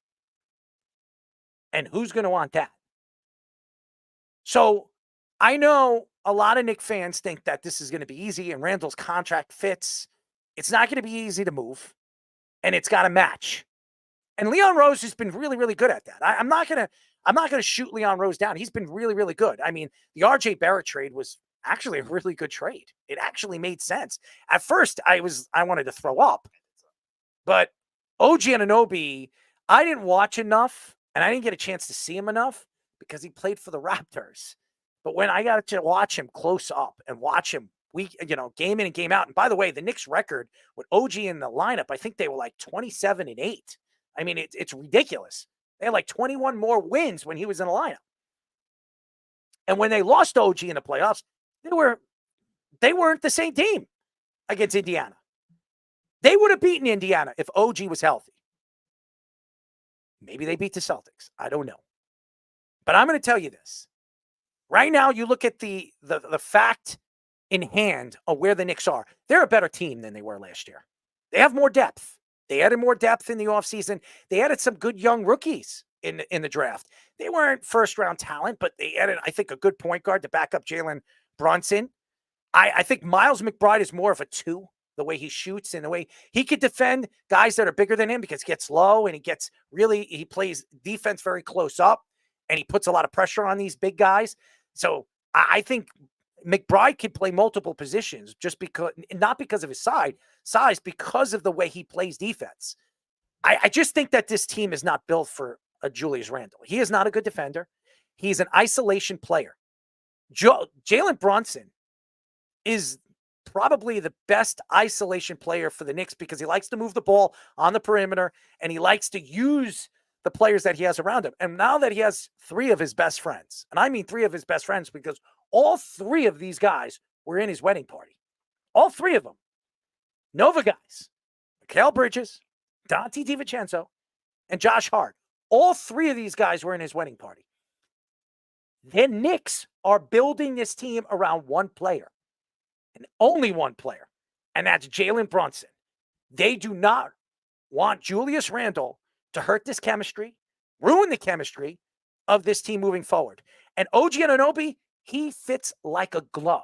He is the best perimeter defender right now as far as youth in the NBA. And you can see it. He can defend multiple positions. And the Knicks have been looking for a player like this forever. And they couldn't get him. They couldn't get Kawhi Leonard. They couldn't get Paul George. And now these guys are starting to they're starting to fall apart. And even though OG is fighting injury after injury every single year, he's still very young. He's 26, 27 years old. He's hitting his prime. This is the perfect time to go on a run. Now, they need size. And Julius Randle is he's one of maybe 2 or 3 pieces that Knicks could move to maybe bring in, just saying, a Rudy Gobert or a Karl Anthony Towns if the Timberwolves need to pay Anthony Edwards, which they did. So now they have new ownership. They need to move one of these contracts, and they're probably going to need to move it at the trade deadline this coming season.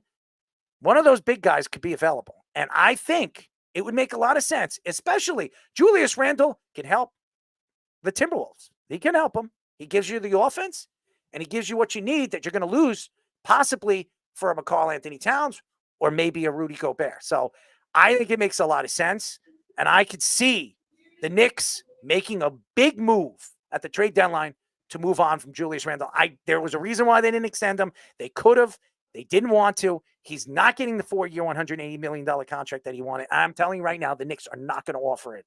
They're moving him one way or another. No matter how good of a season he is, how he's playing in this rotation, the Knicks are moving on from Julius Randle. Yeah, if they're going to need size that badly, there's going to be options available because NBA players, more than any other sport, become more available when you're just stuck in mediocrity. And the NBA, because it's a very top-heavy sport as it is going to have those kinds of players that become. Because you're right, the Timberwolves are a team that fluctuates. They're supposed to be a team of the future, and then they end up being underwhelming. And they finally break out the last couple of years, go to the Western Conference Finals. But there's plenty of those other teams across the Western Conference. And you're also paying Anthony Edwards. You just gave Anthony Edwards a lot of money. And now you have Karl Anthony Towns making that kind of money. You have Anthony Edwards making that kind of money. Rudy Gobert is making that kind of money. You're going to have to decide. This is, again, the Timberwolves are selling out, but their owners don't have a lot of money. Right. And they're trying to sell the team. And so far, there's nobody. I mean, Alex Rodriguez was interested in buying the team last year. Right.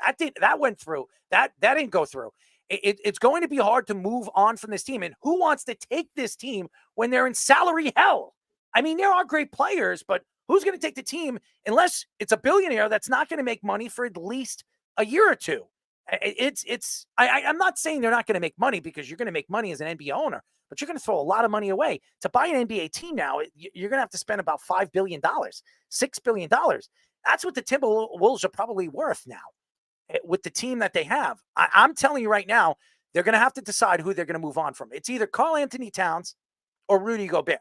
Any one of those guys would fit like a glove with the New York Knicks. And who says the Timberwolves are going to be the only team in that situation, too, with the new TV deal? Houston. The other one, Houston's another. That's another team that's interesting. Maybe Sengun becomes available because he's been injury prone. He's a younger guy, so the Knicks might have to add a little more in that deal, but who knows? The other team, Orlando.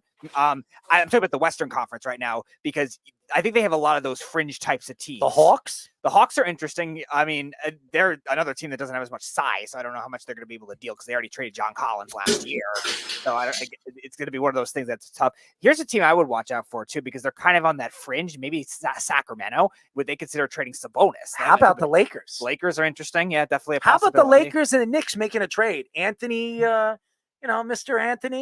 Anthony Davis for Julius Randle. I mean, I'll tell you this: LeBron made a big mistake, even thinking that he wasn't a fit over there, and Julius Randle was like Kobe Bryant's boy, and he went to the Pelicans, played well, and then the Knicks made a move, brought him in for a 1-year deal as a free agent. It was a good move by the Knicks. It actually was a very good move.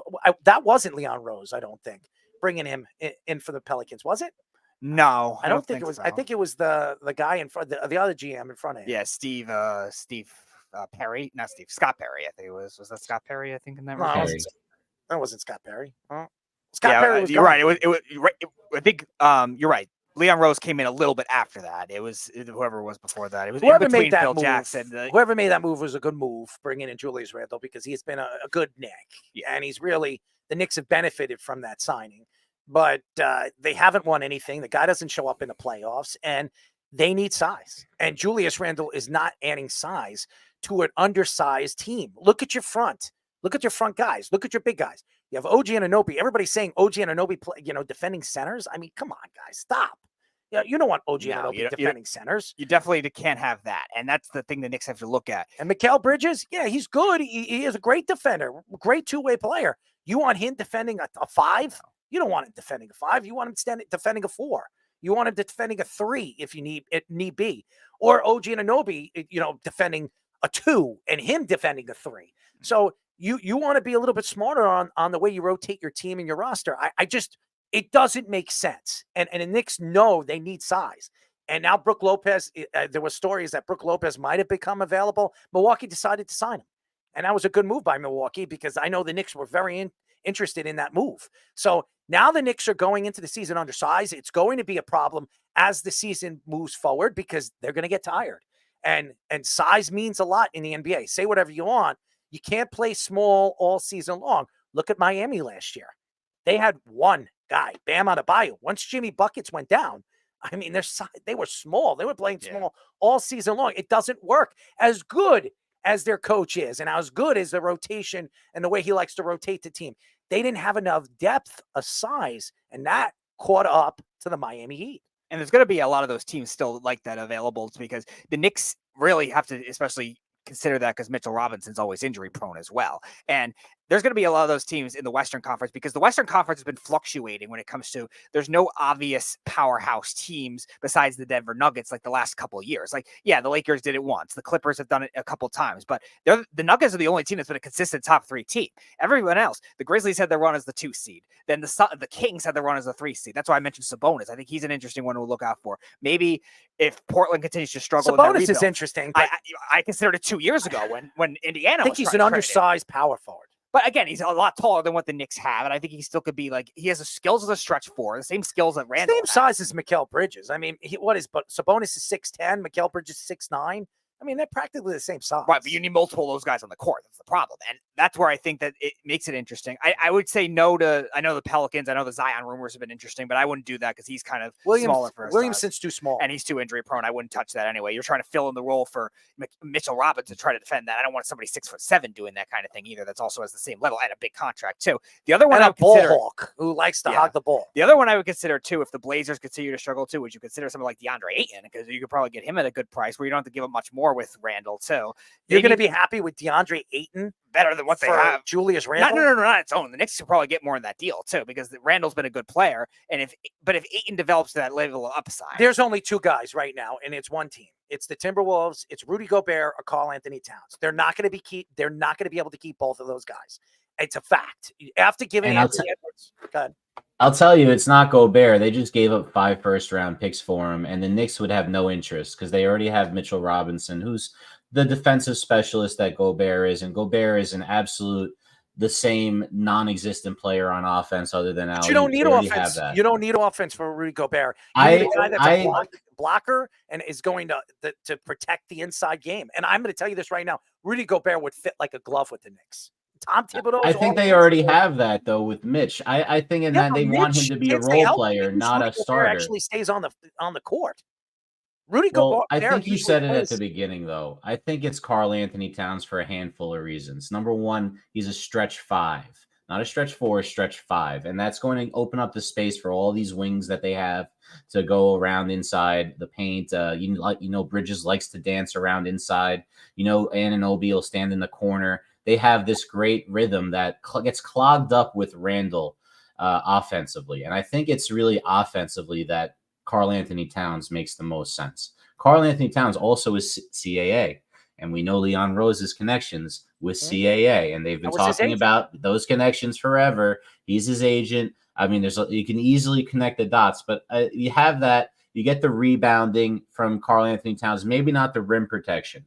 But again, it's about mixing and matching these lineups. You have 6'9", 6'8" at the wings. You have Josh Hart who can guard bigger. For the stretch 4s that play out there, you could throw hard on them, and I think that you have a lot of different lineups. What you don't have is the size lineup that you need, because Randle, it's just not going to fit, and he's not great defensively. He's a big body, but not great defensively. So what you really want is a guy who can stretch the floor offensively and not get in the way. But like you're going to have to give up more than Julius Randle, and he's not. That's the whole point. That's what Windhorst was saying. He's saying Randle and a couple of firsts will get you the big whale that you want. They're not trading Randle for firsts. They're going to include a couple of firsts and Randle, and they'll get someone on the max contract that's trying to get off a max contract. Hello, the whistles are cat. And I like that you mentioned Anthony Davis. I don't see it happening. I would never say no to Anthony Davis. That was a team. That was a team he wanted to play for. It was Chicago, Knicks, or LA. That he came out and said that. Hey, I'll take him. I'm just saying. and if LeBron James, if they start off slow and it's just not working with Anthony Davis, why not? I mean, you do a flip flop. Anthony Davis goes to the Knicks. Julius Randle goes to the Lakers, and maybe that gives them a different style of offense that maybe LeBron James thinks it'll work. I mean, it didn't work when LeBron James was there in the beginning, and that's why Julius Randle's no longer there. I mean, LeBron James didn't want anybody. LeBron James wanted his own team, and that's why a lot of these guys, were traded or let go. And LeBron James, what LeBron James says goes, as we all know, Team USA basketball. Both Florida and Florida State have had disappointing starts their college football season so far, leading a backlash for both fan bases. After getting blown out by Miami, Florida head coach Billy Napier took shots at Gator fans, saying that the team can't focus on what guys are in their basement are saying about the team. ESPN's Paul Feinbaum calls out Napier for calling out fans when they have bigger problems with their program. Several Gator fans on social media say that Florida should go after Urban Meyer to return as their head coach. Florida State also got blown out yesterday against Boston College, dropping them to 0-2 after finishing undefeated last season. FSU head coach Mike Norvell apologizes to the fans and said it is sickening how this season has turned out after being the highest ranked team in the ACC. Skip Bayless also said that Deion Sanders should get a phone call from Florida State trying to become their next head coach. Norvell should be fired. Well, I don't want Deion Sanders coaching my team. That's for damn sure. There's no way I want. And I know he was a Seminole, and I know everybody wants to sit there and say, well, Deion was a Seminole. I don't care. I do not want Deion Sanders as my head coach over there in Florida State. Not a chance. Now, could it happen? It might. It could. It absolutely could happen. This could be the final year at Colorado, and then he'll, right off to the sunset after his son goes over there to the NFL and fails. Both of his sons fail in the NFL. And he is not going to coach in the NFL because no NFL team in the right mind should hire a Deion Sanders, especially what he has done in the past year in on a Division I team in a conference that, let's be honest, isn't that good. Okay. Now, they played against good teams. They did. They played USC and they almost won, but they didn't. They played against teams last year where at one point they were 3-0 and then just lost like 7 games in a row. And they also blew a 21-point lead to Stanford. And that's another thing. Honestly, what's going on with Florida football is pretty simple. They just can't recruit the same players they once could. That's the facts. It's all about recruiting. It's all about this portal that everybody keeps talking about. And if you look at this class of players that they brought in from this past offseason, after losing a tremendous amount, and Florida State lost a tremendous amount of defensive players in this year's draft. I mean, honestly, they lost 2 guys in the first and second round, actually 3 guys in the first and second round. And arguably, all their corners, all their depth defensively are gone. They had to start over. And I just think that I'm not taking shots at Mike Norvell, and I wouldn't fire him. I mean, he had an undefeated year last year. And honestly, they should have been in the Final 14. I don't care what anybody says. I don't care about, Jordan, Travis, or whatever. I don't want to hear it. The fact is that this defense was the best in one of the top 2 in the nation. And they got their butts whipped by Georgia. But guess what? Half of the defensive players didn't even play in that game. So I know everybody wants to sit here and say, well, look what Georgia did to them. Georgia should have been in the Final 4. Georgia would have won the national championship last year. This is what's going on right now in college football. And again, you can't change or try to change the wheel right now because the portal is there right now, and these kids are making money. And it's going to take a while for this to change. As much as the NCAA and some of these coaches are going to complain about it, it's just not going to change. And as far as Urban Meyer coming back, Urban Meyer is never coming back. Why would Urban Meyer go back to Florida with all the different things that has happened over the last couple of years? Urban Meyer should stay away from football, hang out with his family, and stay away from bars. Okay? And he is not the same coach he once was. When he was over there in Ohio State, that was at the tail end of his greatness. And I'm not telling you or even taking a shot. I like Urban Meyer. I thought he was a great coach. He's been very successful in college football. So was a lot of guys. And you go into the NFL, you fail. I mean, it's just like saying Bill Belichick. Oh, I would love to see Bill Belichick coach college football. Maybe he's not good with youngsters. Maybe he's not good with dealing with these young guys coming in and hanging out and going to raves and parties. I don't think Bill Belichick can handle that. Saban's a different cat. He's a different guy. He demands respect. Bill Belichick, I'm not saying he doesn't demand respect, but he demands respect in a different way. So I think with coaching, coaches are losing their authority now. All of them. It's not the same. Look at Deion Sanders. Deion Sanders goes over there to Colorado and takes 63 guys in the portal. Practically drops all these players go into the portal and leave him, and he brings in 63 of his own guys. And half of the guys don't even like him. Half of the guys don't even like him. And then his sons are, sticking up for him. And then other players are sticking up for him. And not many, let me tell you, because I've heard there was about 10 or 11 players that couldn't stand Deion Sanders because he's a favorite. He accepts favoritism, and he likes certain players, including his sons. So I think it has a lot to do with the coaches losing authority now. I think it has a lot to do with the portal. I think it has a lot to do with money. I think it has a lot to do with the TV deals that these, obviously these teams are making now. And now with this tournament of 12 teams, it's going to change a different outlook. And I know everybody's going to sit here and they're going to say, well, how do you think it's going to change? Well, it's simple. You don't have to go undefeated. You can lose 2 or 3 games and still, by the way everything is set up and the strength of your schedule, you could still make this tournament with 2 to 3 losses. And what does that do for college football? It waters it out. It waters it out. And we're going to see that this year. Because I'm going to tell you this right now. There are going to be teams at number 12, number 11, wherever they're ranked by this stupid friggin' circle jerk of NCAA idiots, okay? I'm going to tell you this right now. You're going to see teams that shouldn't be there because, hey, they're undefeated, or, hey, they play 2 teams and they beat those 2 teams and they're in the tournament, so they should be in the tournament. It's going to change everything. It's going to water it down, and then people are going to realize that you don't have to go after 5-star recruits to win. You can go after 4-star recruits and win with 4-star recruits instead of top-end 5-star recruits. And it's going to change everything for college football. You're going to see Boise State win a championship. You might see Boise State win a championship. You're going to see these low undertone teams, that conference teams that you never even heard of, make the tournament and actually make noise. It's going to change everything for college football.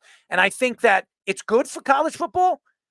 I don't think that Florida and Florida State losing the way they are is any sign of worrisome. I just think that right now, this, they lost a lot of players in the offseason, and the portal has affected their growth as a college, as a college collegiate, party, where you would think that these players would be, these teams would have a top end players coming now, like you see Colorado get because it's Deion Sanders. Right. And it's interesting with Florida because I actually was a big fan of the Napier hire at the time because I thought he was building. I like Napier, by the way. As at Louisiana, he built a good program. They were one of the good group of 5 schools that were consistently good for a while. They made bowl games. I'm not saying they were what Cincinnati was a few years ago when they went undefeated or anything like that, but they built a good program. And Florida knew that they were going to have a lot of recruiting, I guess, disadvantages with Alabama, with LSU, and now especially with Texas and Oklahoma now coming to the SEC, that they had to kind of build their team that way.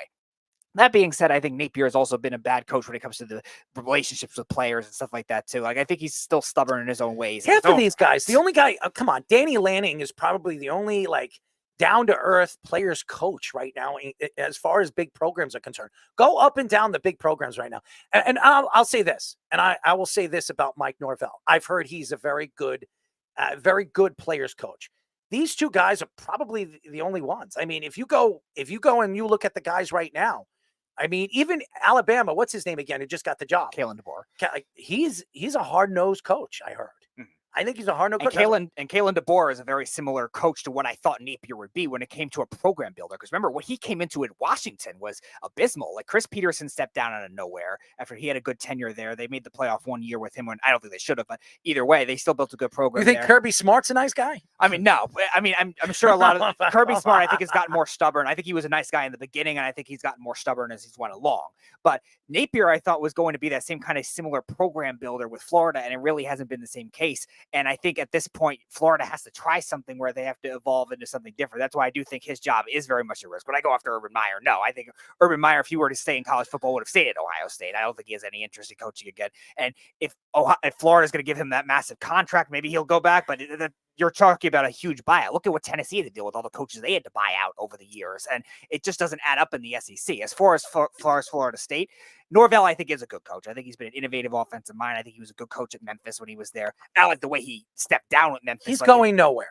In the middle of a bowl game. He's going nowhere. I think he disrespected him in that way. But either way, I think he's built enough of a rapport there with Florida State where it could hurt them. Now, none of those guys are going anywhere. I think Norvell obviously is going to have to make some adjustments this year in terms of. I don't think so. I think if he has a bad season, he's going to have another year to figure things out. I don't see Florida State just parting ways with a guy that was undefeated last year. And if he didn't lose his quarterback, maybe wins the national championship. Yeah. So I disagree. I don't care what the fans. And by the way, why don't the fans just shut up?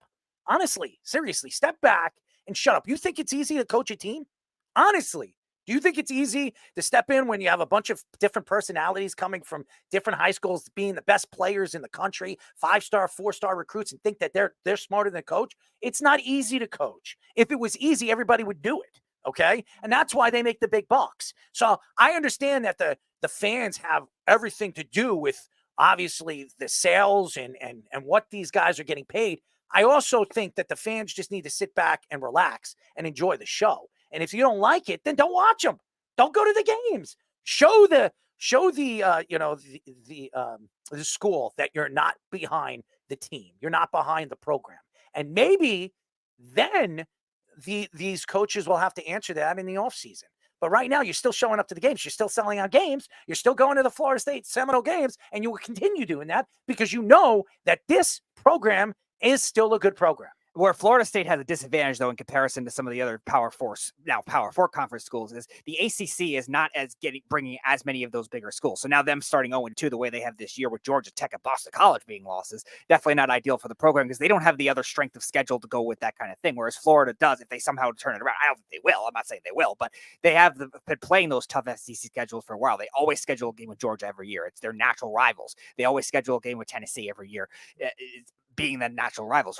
Florida State doesn't have that kind of thing. So they have to make those kinds of things work for the future. We're seeing these more in college football than ever, these bigger non-conference games being scheduled. We were talking about with Kenyon Barner, the Oregon or Ohio State game. They scheduled in the second week of the season 3 years ago. That was one of the bigger games of the season. Oklahoma, we were talking about with Baker Mayfield earlier. Ohio State, that was a bigger thing. Where's Florida State going to schedule those kinds of games? They did it once with Alabama back in 2017, but they really haven't done that kind of thing as much since. And I think the ACC in general, outside of Clemson, has lost a lot of leverage because of that. And even Clemson is now losing those games. They're getting smoked by Georgia and these other Power 5 This is teams. the last year for Dabo Swinney. He is going to get fired at the end of the season. There's no question he's going to get fired. And I think teams are going to look elsewhere. I think Dabo Swinney is probably going to head to the NFL as a coordinator. There's no way he's staying in college football. Nobody's going to hire him for all the things that he has said. I mean, if you go and look at why would any player want to play for him? He's complaining about the portal. He's complaining about the money that players. Would you want to go to Clemson or you want to go anywhere he goes? It's maybe he's coaching high school football. I mean, he is. He's turned into. Oh my God! How fossil? How about the Jets? You know who I'm talking about, Speedy. He's an offensive coordinator. You know what I'm talking about. Adam Gase. He reminds me of Adam Gase, a guy that was successful as a coordinator, came to the Jets after leaving Miami with some success. He comes to the Jets. And listen, I think Adam Gase is a better coach than Robert Saleh or Bambi Saleh. I think he's better. I think he'd be better as a coach with the roster he has right now with Joe Douglas. But I just think that right now he lost. You could see that he's not getting another coaching job. He's not coaching in college football. He didn't even get an interview with Alabama, and he has a very close relationship with Alabama and Nick Saban and that organization and that program. They didn't even interview him.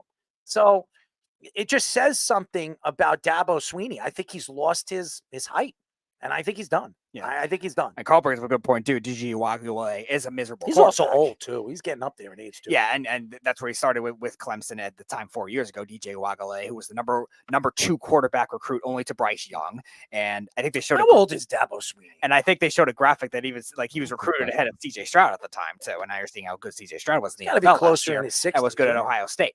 And 54. Yes, maybe DJ DJ Uiagalelei is not the guy at quarterback, but that's not the premise on the entire team. With the entire landscape of what Florida State has to be as a program to be able to be established even in the 12-team playoff. Now, I know obviously the conference championship is going to get an automatic bid in that kind of thing, but it doesn't show that the ACC is still having a lot of upside when it comes to the other 4 conferences, unless they are going to be able to get more of those harder out-of-conference games. I think that this losing mentality that Dabo Swinney has is crazy to me because he won a national championship only a few years back. I guess it's a little bit longer than that now, but it's still, it's been a little while. But at the same time, he said something after that Georgia game that just floored me and floored a lot of people on the internet, that he said you can't look at the score to see how well the team, really did in that game. And I've given that speech to JV football teams that had no chance of making it to 500. That's what you say in losing programs when teams are like it was a great effort, guys. We'll give you a participation trophy later. We're going to have a great time. We'll get some pizza after the game. That's what they do with Pee-wee. That's the type Everybody of wins. Yeah. It is. It sounded like that for like Appalachian State hanging stuff with Georgia, not Clemson. Isn't that unbelievable? And I was just floored by it. I think you brought it up in the beginning, Errol. The transfer window is killing Florida schools. They don't have all the NIL money. They don't have to stay. There's all these great athletes in Florida. There's all the 5-star, 4-star guys. It was always Florida, California, and Texas had the top athletes back in the day. And it's still probably true. And Florida guys just aren't going to these Florida schools. I think some of it might have to do with the backwards laws going on in Florida. I think some of it has to do with the fact that, the education system is kind of going down the tubes down there as well, alongside with some of those laws changes. And I think there's a lot of money in the big schools. And if you want to be a good football player, you're really going to the ACC right now. Is that really where you want to go? And I think that you see that happen to Norvell, and he's going to struggle to rebuild that. It's going to take longer, obviously, than people thought it was going to take. And you got to give him more time. They were 13-0 or 12-0 or something like that. 12-0 last year, and Norvell is a good offensive mind. Like, he should have gotten a Power 5 job a while ago. He's good. I mean, his quarterback's not that good. And it's just going to take, and Florida is the other one. Napier's in a lot of trouble. I think that's that. I know everyone loves Florida State, but living in Florida, they consider U of F like the Duke of Florida. They think it's like this great school with a great education system. I beg to differ, but that's where everyone wants to go. They don't want to go to Florida State. It's not as good educationally as U of F, and U of F is like the jewel of the state, really. I always loved the Chop when I was a kid. Florida State, they had the Charlie Ward, all those guys when I was younger, and they stuck out more to me than those Spurrier teams with Danny Werfel. But I'll tell you right now, those are the halcyon days. There's a big word for you. Halcyon days of Florida football. They're long past that right now. The one and dones, the Jimbo days are gone. The Texas are losing recruits too, and also Texas. I mean, Texas is a lot of money. Texas A&M has a lot of money. Texas has a lot of money, and everybody wants to go there because there's a lot of money being brushed under the tables, as we've been saying. And look, Arch Manning. I was very surprised Arch Manning stayed over there in Texas. I would have went somewhere else. I'd be a starter anywhere else right now, and he looks good. I mean, I watched him. Next year, this kid's going to be spectacular, and I don't know could he go into the draft if he has a good season next year? Because he could. Yeah. So I think Arch Manning is going to be the number one pick next year. I think he could very much be the number one pick next year. I've watched a little bits and pieces that I've seen him. I mean, it's garbage time, but there's no reason why. And by the way, what's his name again? Who is the starting quarterback? Quentin Ewers, who everybody says is the best quarterback in this class. He hasn't looked good. So, I mean, how long does Texas have to wait before they say, you know what, let's move Arch Manning into that starting role? And I think Arch Manning, when we did see him, I mean, he had the running touchdown, he had the throwing touchdown. He looked pretty damn good to me. I mean, I think the kid's going to be something special. We know what his uncles did. So, and he's a Manning. So he's a name, and a name. I wouldn't be surprised. Is that where the Giants go next year? Oh yeah. I wouldn't be surprised. I've seen enough Giants social media posts of that already. I wouldn't be surprised. I really wouldn't. So there are other teams that are going to be intrigued. Sure. If the Giants are bad this year, I wouldn't be surprised that they'll be bad. The Giants are going to be fine. We just re-signed Adoree Jackson. Ooh. Everything is fine. The secondary is now solidified. Only weakness left on the team. Now we're good. It's going to be fine. Oh my God! No, he's not better. He's not going to be the number one pick. Sanders is better. Are you kidding me? No. Arch Manning is not going to be drafted this year. He's not playing this year unless Ewers gets hurt. First of all, Sanders stinks. And if you think Sanders is going to be better, I can't wait until he goes into the NFL and he fails. He is going to fail in the NFL. You mark my words. You can book it. You can book it. He is not C.J. Stroud. He is not any of those guys. That kid is so overrated. Because his last name is Sanders, that's why everybody loves him. And I don't want to hear it. I know Shannon Sharp came out and said that he thinks this kid's going to be good. I disagree. I mean, if you go up and down some of the analysts are right. They don't think he's any good. They don't think he has the athletic ability like his father did at his position. So I think that as a quarterback, you got to be a completely different beast. And I don't think he has the leadership skills. He doesn't get along with anybody. How is that going to work? How is that going to work? Because we know what Stefon Diggs is doing right now, and the Diggs brothers are doing. This is a quarterback. You're the leader of the team. If your players in the huddle don't trust you, how are they going to trust you when your team needs to get a touchdown at the end of the game, or your team needs to win this game to get to the playoffs or win a Super Bowl? I wouldn't trust them. So I don't know. Sanders doesn't stink. You can book it. You're crazy. Okay. I mean, yeah, Colorado's problems last year weren't all on him, Keith. I guess that's maybe where you're coming from because their offensive line was really bad and so was their defense. But at the same time, like his comments this offseason are not ideal for him being a professional level quarterback. Like he definitely is going to have to mature, and that probably isn't going to happen anytime soon with his dad as his coach. That's fine. That's fine. You think he's going to be good in the NFL? Good. Go ahead, draft him. You're a Giant fan. And maybe he's the first quarterback in this draft, but that doesn't mean like you trust him as a franchise quarterback. Let the Giants draft him. Go ahead.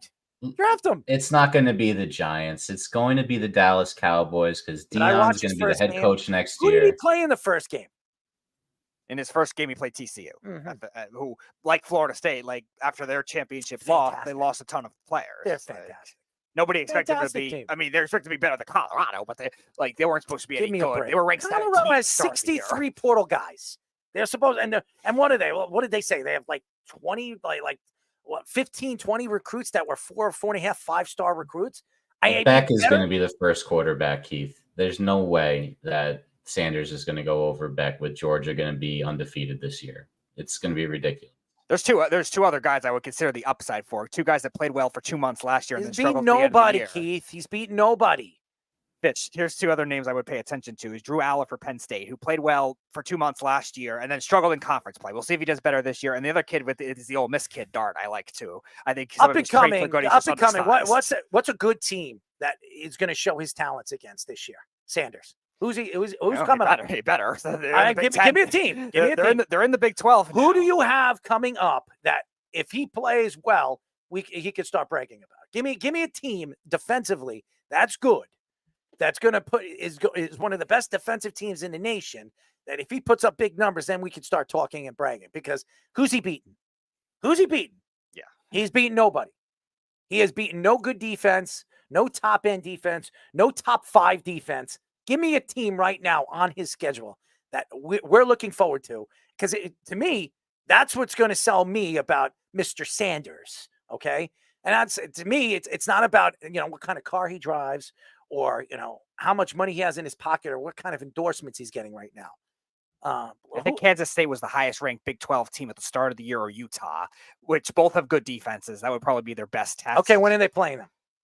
Utah versus let's see. Yeah, Utah's was ranked number 10 overall according to the Athletic. All right, when are they playing Utah? Utah versus. When are they playing them? Because I'm going to look at November 16th. They're at home. I'll be watching that game. I'll be watching that game. Okay. And then Kansas State. As I haven't watched him, and I don't want to watch him because I think he stinks. I think he's overrated. I don't really think he's that good. And then Kansas State's That's the only team on their roster that Kansas State was ranked 24th defensively. So those are the two, yes, decent Keith, I don't think he's a first-round draft pick, and whoever drafts him in the first round is making a quality mistake, just like the Jets did with Zach Wilson. Yep, he stinks. You left. Good. All right. Listen, Zach Wilson, go look at his number. His numbers his final year as a college player. I don't think Sanders will ever have numbers like that. Okay, let's go. Let's go over there. Let's go over there. Where was Zach Wilson? In his career as an NFL player, he was great. He was the second pick in the first round, and he completely failed. Way better than Wilson. Okay, way better than Wilson. All right. He won't go as high as him. No way. Okay. If he does, whoever picks him higher than him is making an absolute catastrophical mistake. Catastrophic mistake. There you go. That's a good word, right? Yeah, I think that's good. Mm-hmm. I think it's good. Hey, Keith, why don't you draft him? You drafted me in a fantasy league. Nobody in their wildest dream would. But hey, you want him? I mean, everybody drafted Caleb Williams because we know what a good he Keith, is. why don't you go become some front office executive for the Patriots because you hate Drake May so much and go draft Listen, Fedor Keith, Sanders. you like to bring up what I liked about Zach Wilson, okay? And I make fun of Zach Wilson more than anybody. So what are you going to say, Keith? I'm always wrong about my picks? You're the one who kisses friggin' Jeff's butt, all right? I don't do it. And Jeff's been wrong about a lot. A lot. I don't hear you saying anything about Jeff. You sit there because you want to lick his you-know-what. Why don't you get on your hands and knees and, there might be a right or left testicle that might be cleaned off for you. It could be good. Keith wants to make a friendly bet with me. Those Keith, nuts. I All right. I don't know if Keith is able to actually enunciate his bet, but I'll tell you right now, if the bet is about Shedeur Sanders being a top 2 pick, I'll take that bet right now. I don't know what I want you to do, but it'll be probably pretty stupid, Keith. I don't think I don't think there'll be a quarterback drafted in the top 10. I don't think a quarterback's going to be drafted in the top 10 this year. I don't. Pickett went what, like 1920 that year? He wants to bet you. He wants to bet you. Which year you're talking about? Two years ago? What? When they didn't think anyone was going to get drafted, and it was Kenny Pickett was the only first round pick. Yeah, he was 22nd. He was 22nd. I remember. Yeah. It was the only quarterback. I don't know if it's going to be that bad, but all right. I'll He tell says you. Sanders is going to be a top 5 easy. I thought he said top 2. Top 5, I'd be surprised as well. I'd be surprised. I think there's a chance he goes top 10 just because of name recognition and all the stupidity out there. But I'll take that bet, Keith. Keith, right now, I'll tell you right now what I want you to do if I win the bet, when you call up, I want you to actually talk about what we were just talking about on the show. That's all you have to do. If I win the bet, because Jeff it has always to be tries. what we were talking about. He's a lot like Jeff. When Jeff says something and he's right, he'll brag about it. When Jeff says something wrong, I never said that. I never said that. And then what Jeff loves to do on this show is say that I said something when I never said it. You know, and I never said that. Oh, yes, you did. No, I did not. So, but he'll try to nitpick it and try to find something that I said and say I was wrong. Did I like Zach Wilson? Yeah, I did. I did like Zach Wilson. Was I wrong? Yeah, you are wrong about things, but I was right about a lot of other players. So I'm not going to sit here and say I was always wrong. So to me, I never thought Trevor Lawrence was going to be any good, and I don't think he's any good.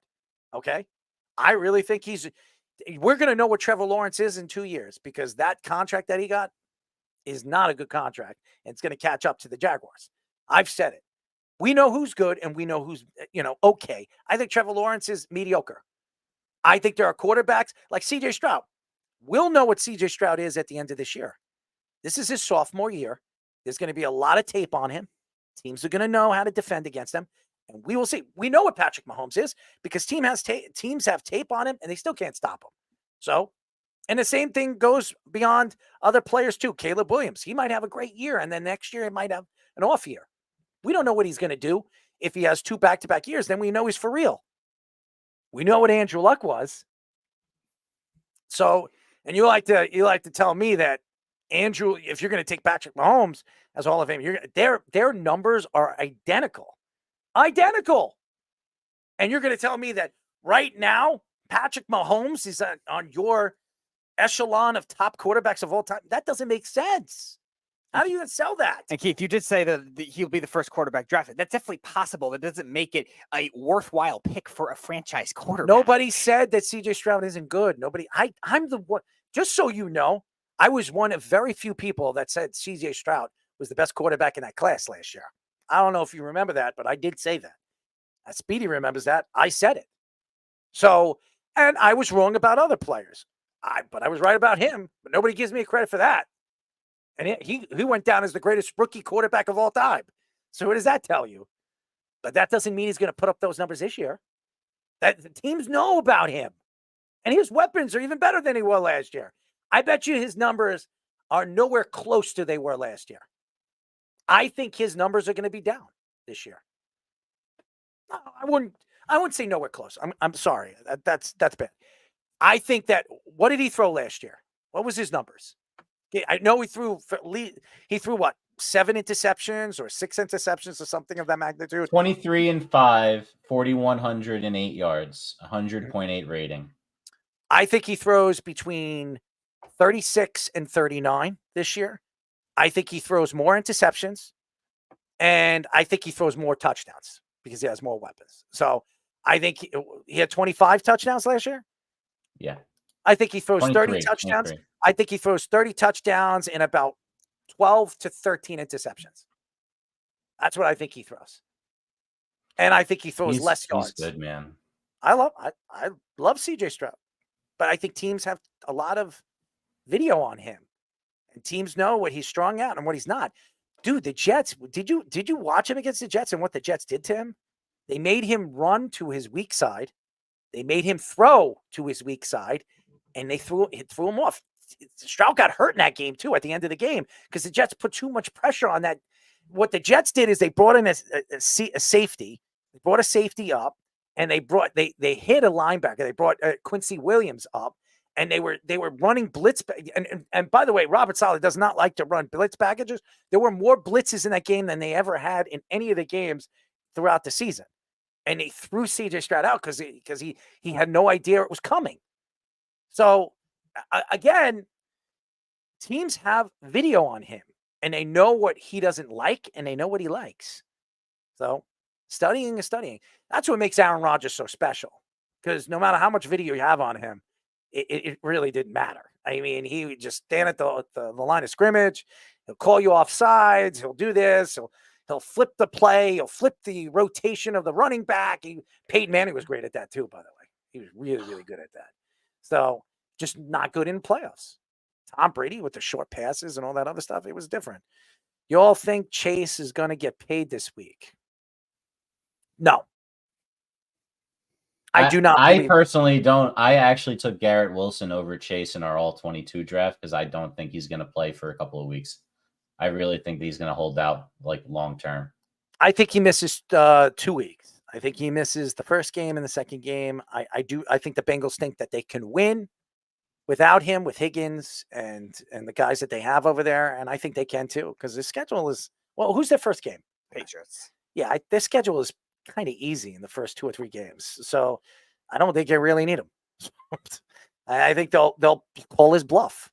And he's just losing money. So it doesn't look good for him either. So eventually he wants to play. These guys, they say whatever you want. It's all about the money, but they like to play. They're competitive. So yeah, I think they miss one game and he makes a statement, and then you realize, I have to play with Joe Burrow again. I don't think it'll be like as down as I think they're fine. I think I don't see Chase signing that contract early this week. I think he will be sitting out unless he decides, hey, you know what, I want to play. That could happen. They're historically cheap over there in Cincinnati too, so it's going to be one of those pinching pennies things. It might take a while, but he's going to stay with them. Like, it just doesn't make sense for them for not. Why wouldn't he stay with his best friend? His guy, and Joe Burrow is there. He knows he has a chance to win a Super Bowl as long as that guy is healthy. So, and that's the only guy right now that, as far as I'm concerned, besides Aaron Rodgers, we have to see Aaron Rodgers there. He's the only guy that can beat Patrick Mahomes every time they play. I mean, Patrick Mahomes has 1 win against Joe Burrow. One win against Joe Burrow, and he barely won. So, and in the playoffs, go look at the records. And Joe Burrow beat him in Kansas City, and Joe Burrow beat him at home. It doesn't matter where Joe Burrow plays. Cold, warm, hot, rainy, snowy, it doesn't matter. And ask Josh Allen how good Joe Burrow is in the snow. So we don't know about that. And that's before he started looking like Slim Shady. Now, how good he's going to Now be. he's the real Slim Shady. Please stand up. Speedy, you know about this Slim Shady. I want to see you dye your hair blonde. Could you imagine him with blonde That would hair? be interesting. That would be interesting. Like Slim Shady outfit.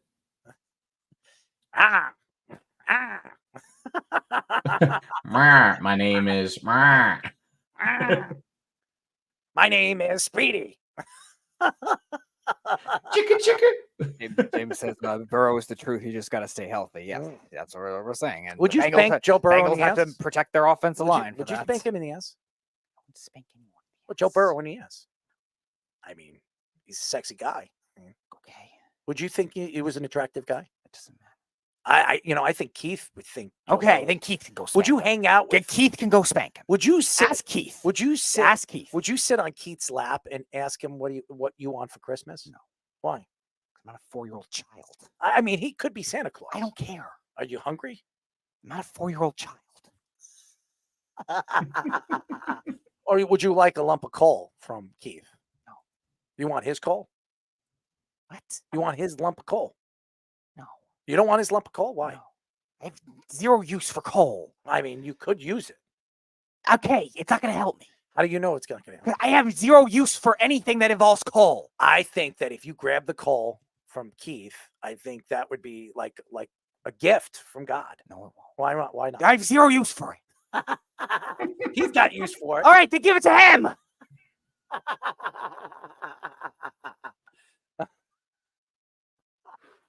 Would you wish him a Merry Christmas? Yes. How merry is his Christmas going to be? I hope as merry as possible because I am a good person. Okay. And wishing people would you give him a present? Great Christmases. Now, if I farted in like one of those like cups like that. No, girl I'm not did, stooping so low for stuff stupid TikTok idiots do. Well, I mean, seriously, you could make some money doing that. Yeah, I'm not stooping so low to be a stupid TikTok idiot. my farts don't smell. Okay. I mean, whatever. It doesn't matter. So it doesn't matter. That girl made. It doesn't matter. That girl made. Like, it doesn't matter. What do you mean it doesn't matter? I'm not stooping so low to be. It's a part of life. No, it's not. Have you ever tried it? It doesn't matter. But have you? I'm not judging anything based on stupid TikTok. Well, look, I look at this. Keith says you're a good person. Okay. Would you wish him a Merry Christmas? Yes. Would you give him a Christmas present? Maybe. Would you give him poutine pie? No, I don't know what it is. But would you give it to him? No. Why? It's poutine pie.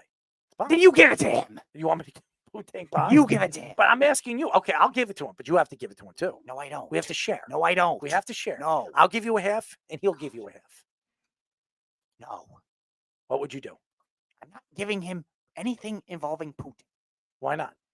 I have zero interest in whatever the hell that is. Have you ever, swirled in a swirly? Have you ever swirled in a swirly? No. Do you know what a swirly is? Yes. What is a swirly? Something that should never happen. What happens? Kids get bullied and their heads are in the Oh, toilet. hold on Disgusting. a second. Hold on 1 second. It's disgusting. What's disgusting? about it? Everything. The entire concept. If you're hungry, why does your dog drink out of a toilet? What's their the difference? dogs? Okay, so Their brains work different. their mouths are cleaner than ours. Okay, what does that mean? So why are they drinking out of the toilet? I don't know. Why don't you do an experiment on a dead dog's brain and find out? I'm just asking you. I don't know. I'm not a scientist.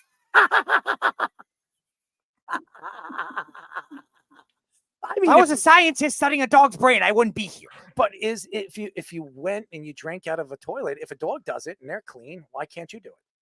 Why don't you go do it if you want to Do you test dare that? me? I'll do it right now. No, I don't care. I'm just saying if this is your hypothesis, why don't you experiment for yourself? I would. I just told you I would do it. But you have to Okay. do it. We have to share. So no, we don't. I'll get a cup. You can have a thought and think it keep it to yourself. Can we share here? No. Are we good? Are we friends? We buddies? Yeah, but that doesn't have anything to do with toilets and drinking water out of toilets. I like drinking water, and I think water from a toilet is the same thing as water from a faucet. Okay, you know thousands of people. Find somebody who will. But I'm abide by asking that. you, we're buddies. Well, move on. We have to share. No, we don't. How about a shot of toilet water? Ew. What's wrong with that? I'm not drinking toilet water. But you would rather drink like liquor, like tequila and all that other stuff. That's So would millions of people. What is the difference from a toilet of water and a shot of tequila? Millions of people. It tastes like crap. Millions of people. That's your opinion. Millions of people. Oh, so tequila is better than toilet water? Millions of people would think that. You like water? Toilet water? Do you like water? Yes, but I'm not drinking it from a toilet. It's the same thing. No, it's not. Yes, it is. What's different about it? Somebody previously urinated in it. Well, you flush it, it goes down the drain. And there's still residue. There is no residue. Yes, there is. How do you know? Have you tried it? No! All right, so that makes the question even better. So you go do it again. I just told you I'm going to do it. I'll do it right now. Circles. I'll do it right now. I'll put my face right in the toilet right now. You dare me? I'll do it. I don't care about daring you. You could grab my legs and you can give me a swirly. I'll do it right now in front of everybody. You could bring the camera right I will now. do nothing of the sort. I will stick my head in that toilet. You will bring your own camera if you do that. I'm asking you. I will leave your So if house. I would do it, why wouldn't you do it? Because I'm not shameless like you. Shameless. But it's good, right? That's your opinion. I mean, we could share. No. If I put it in a cup and I drink a little, what? Sharing is caring. I'm not drinking from your toilet. But you would drink tequila. Does that make sense?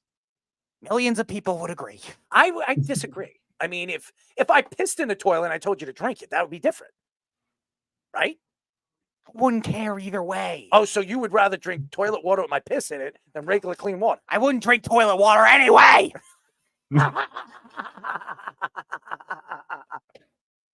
Oh man, how about? Let me ask you one more question before I let you go. Are you okay? Is everything okay? Everything? I don't know. You're lost. You're okay. My question for you, and this is a really, really good question. You ready for this? No, but go ahead. You like cream cheese? It's okay. Why? You like cheesecake? Not really. You don't like cheesecake? No. What's your favorite? I'm not really a fan What's of your favorite pie? in terms of a fruity pie, peach. Oh, you in like terms fruity of a pies? cream pie, I like banana cream. You like cream? You like it cream, whipped cream? You like whipped cream? Yeah, it's okay. Have you ever put whipped cream on anything? Yeah, I just don't prefer it. Like, it's not necessary. Like, Why not? It's fine. Like, I'm not saying it's bad. You wouldn't put whipped cream on something that was long and big? I mean, I might, but I don't. It's not a requirement. Like, it's like something. All right, once in a while I'll do it, but it's not like I would need it for everything. Yeah. So it sometimes you would put it on, something that's long and big. Maybe. Okay. Is it good? Is it good when you eat It's it? fine. Like, What do you? What's the best part of the whipped cream that you like? I mean, is it the taste? Is it the flavor? What is it? they're pretty much the same thing. I mean, what do you like? I mean, Taste what, and flavor. what does it taste like? What does it taste like? What does it taste like? Creamy sugar. Creamy sugar. And you like creamy stuff? It's fine. So it's okay. Whipped cream's good. It's okay. It's perfect. That's perfect statement and sentence. And s'mores with it. Have you ever put whipped cream on s'mores? Why not? S'mores is good on their own. You don't need to ruin them. So I'm ruining my cream. Yes. So would you take my whipped cream and put it on? No, I wouldn't put it on s'mores. No. No, but would you? If you took my No, I wouldn't. All right, I got it. Would you take? It doesn't matter whose it is. Would you take? It doesn't matter whose it is. Would you take? Oh, hold on. Specific if I person doesn't shared matter. my whipped cream, No. if I shared, now this is a good question. No, it's not. If I shared my whipped cream with you, no, what you wouldn't take my No. whipped cream? You wouldn't share It's my. not necessary. So you don't want me to share anything? No. Why not? I don't care about whipped cream that much to share it with another person. Speedy, it's bringing up s'mores makes me think about hot chocolate, and I know that my two favorite things to put in hot chocolate are marshmallows and whipped cream, and not always at the same time. You can't really use both. So my question for you, Speedy, is: Are you going to dip the marshmallows into the hot chocolate, or do you like the creamy hot chocolate? Again, depends on mood. I'm good with either one of them. What's your mood right now? What's your mood? Yeah, because what would you do right now? What's your mood? I don't know. What do you mean? It's your mood. What's your mood right now? I don't know. I'm not. Give me your mood right now. I'm trying to describe. Can you let me answer Fish's question? You're not the only person on this show. Fish, sometimes I will do the marshmallows if I want a little bit of, if I want that solid chunk flavor, like melted in. Like sometimes I like that. But then if I want something a little sweeter, like the whipped cream, I will do the whipped cream too, because that'll give a sweeter flavor to the hot chocolate. It depends. Sometimes ironically, Speedy, there's actually no sugar in whipped cream, and there's plenty of sugar in marshmallows. So people often I make know that it's weird to mistake. think. It's a weird to think, right? Yet it's oftentimes a sweeter flavor. Sweeter is the better, right? Okay. You like sweet things? Some of them. Juicy things? Some of them. Things that you can touch, feel, and put it in your mouth? Correlate at all, but okay. But you do like that. What? You like touching things?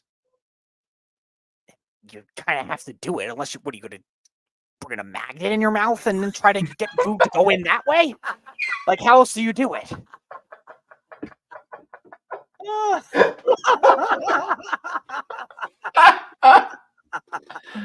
That's I all love to time see right you there, try to eat Speedy. food without touching it. Well, how do people do it with no hands? They probably have a prosthetic arm. If they don't, they're probably in a medical center that's giving them assistance. Would you share it? It's nothing to do with me. I'm asking you. It has nothing to do with me. Would you share it? It has nothing to do with me. It has nothing to do with me. We good? No.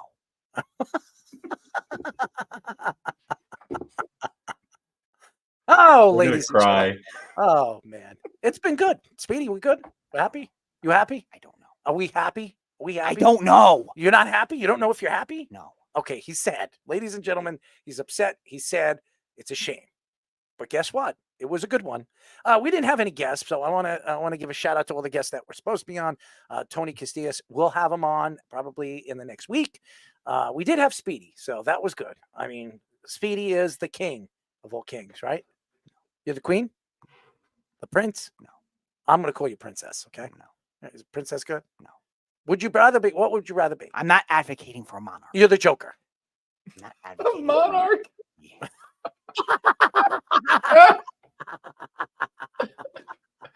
I'm glad that you're all about democracy, Speedy. That's what's important. It's all about it. We're See, all about Fish it. understands. Oh, I don't understand that. Voice, you're advocating for kings and queens. Well, I am the king. You're my Joker. But I know. Why don't you go get? You're my princess. Why don't you go move to a monarchical country then? That's got to be a new drop. Oh, the world we live in, my friend. Are we good? I don't know. No, you don't know. All right. He never knows. Anyways, thank you to all the fans. Thank you for listening to our show.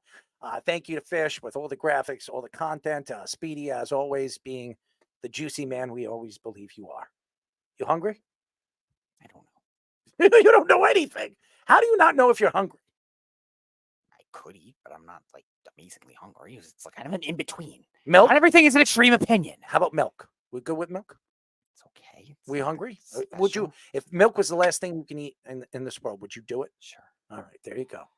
Even if it was from somebody's breast? I'm just asking. Maybe. All right, there. I'm just asking. It's just a good question. Anyways, thank you to all the fans. I just wanted to have a little bit of fun with Speedy. It's always great. Thank you to everybody listening to us on all the social medias, all the different platforms we're on. Thank you for all the downloads on Apple Podcasts, Spotify, YouTube subscriptions, all the different stuff that we have, Roku, everything that we're on. We really appreciate all the fans out there tuning in and listening to our show. It is crazy. It is, it's good content, and we are a little nutty, but you know what? That's what we're about. Being nutty, right, Speedy? Apparently. You like nuts, right? They're okay. Okay. What's your favorite nut? Cashews. Cashews. Why? Salty. Salty. You like salty things? Yeah. I'm all about the salty things too. Especially different salty things that, has that weird tangy taste, Sure. Okay. There we go. Salty things. Speedy Petey. Anyways, that's it for our show, ladies and gentlemen. We will be back tomorrow. Ladies and gentlemen, who do we have on the show? All right, returning to the show at 8 o'clock, we have a 9-year NFL linebacker, ex-linebacker Chris Draft, played for 6 different teams. Oh, I love Chris. It'll be the third time for him on this show. And then returning to the show, he'll be on at 8. And then returning to the show at 9:30 is our crazy Vikings friend, Mr. Bursick. Oh, he's Bursick. He's off. He's ready to take a dump. Yep, he'll be ready for with all his Jets and Aaron Rodgers shots. And here comes the Sam Darnold legacy year. Oh, I can't wait to hear this. Anyways, thank you. We're going. Good night. Farewell. Please, Speedy. Have some cashews. Good night. You're listening to the Worldwide Sports Radio Network.